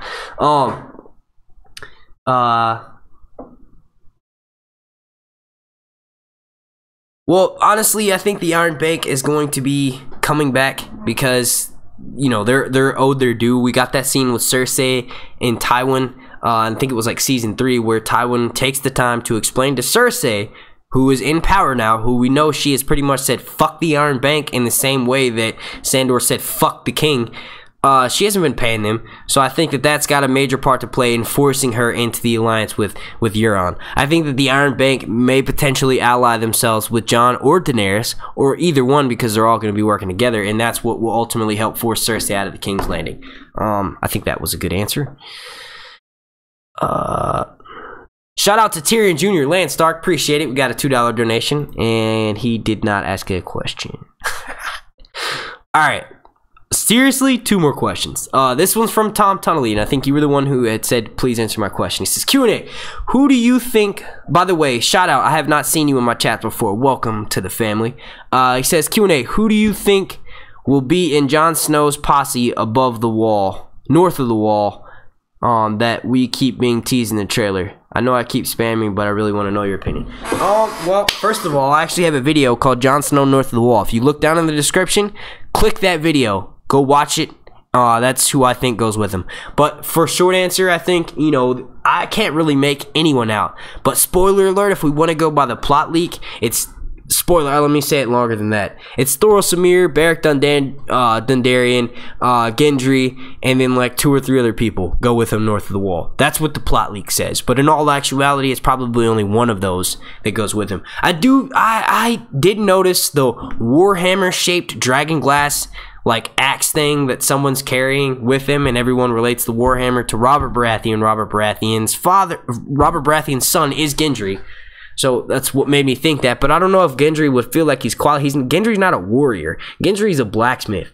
Maybe he would look at that trip north of the wall to be like a way to prove himself to Jon Snow, I guess. I don't know. I really don't. Like, I could see him volunteering for that, but I feel like if Arya was there at that time, Arya would not let him do such a thing. But yeah, if you really, really want to know, look down in my description. You'll see a video that's entitled Jon Snow North of the Wall, and it's got like 3 question marks, 3 exclamation points. Click on that and watch it. It's only a few minutes. So I did you one better. Not only did I answer it, I've actually done a video on it, brother. Yeah. No doubt. Alright, so this is the last question. This is the last one, I promise. This is from SC Garrett, and he or she says, Q&A, do you think Jon and Dany will be involved romantically by the end of the season? You haven't been paying attention. Honestly, I feel like it would be forced. I know that's what the plot leak says. Spoiler alert. Plot leak says that, you know, the spoiler alert was still in effect because of what I was just talking about. But basically, I feel like if they can handle, if it's written well enough, I could potentially see that going down. I honestly am shipping Tyrion and Daenerys harder than I'm shipping Jon Snow and Daenerys. Mainly it's because they've never even met each other, and people are talking about how they're going to be in a relationship. That, to me, is not believable. I understand that bonds and relationships can be formed under stressful events, but it just wouldn't be believable unless like 6 or 7 months passes in season 7 in between like battles or something, and they grow attached to each other. But you know, you saw how Jon Snow formed his relationship with Ygritte. He's north of the wall, he's about to die, and a sexy-ass redhead chick shows up. Would you not smash? You know what I mean? And then obviously he fell in love with her because that's like he lost his V card. Well, he didn't lose his V card to her, but basically he did. The second time is pretty much the same as the first time. You kind of embarrass yourself both times. You know what I mean? So Jon is like me in the sense that when you make love to a girl, you pretty much fall in love with them immediately after that. That's how I've pretty much always been. That's why I suffered a lot of heartbreak when I was a teenager. You know, it's easy for me to be like, oh, well, she gave me the ass. I mean, she must love me, right? No, not the case. But I feel like it would be forced, and maybe if they wrote the scene well enough, it would be believable. Do I just outright believe that part of the plot leak? Hell no, because it doesn't make sense. They haven't even met each other, so how the fuck are they already going to be in a relationship? But yeah.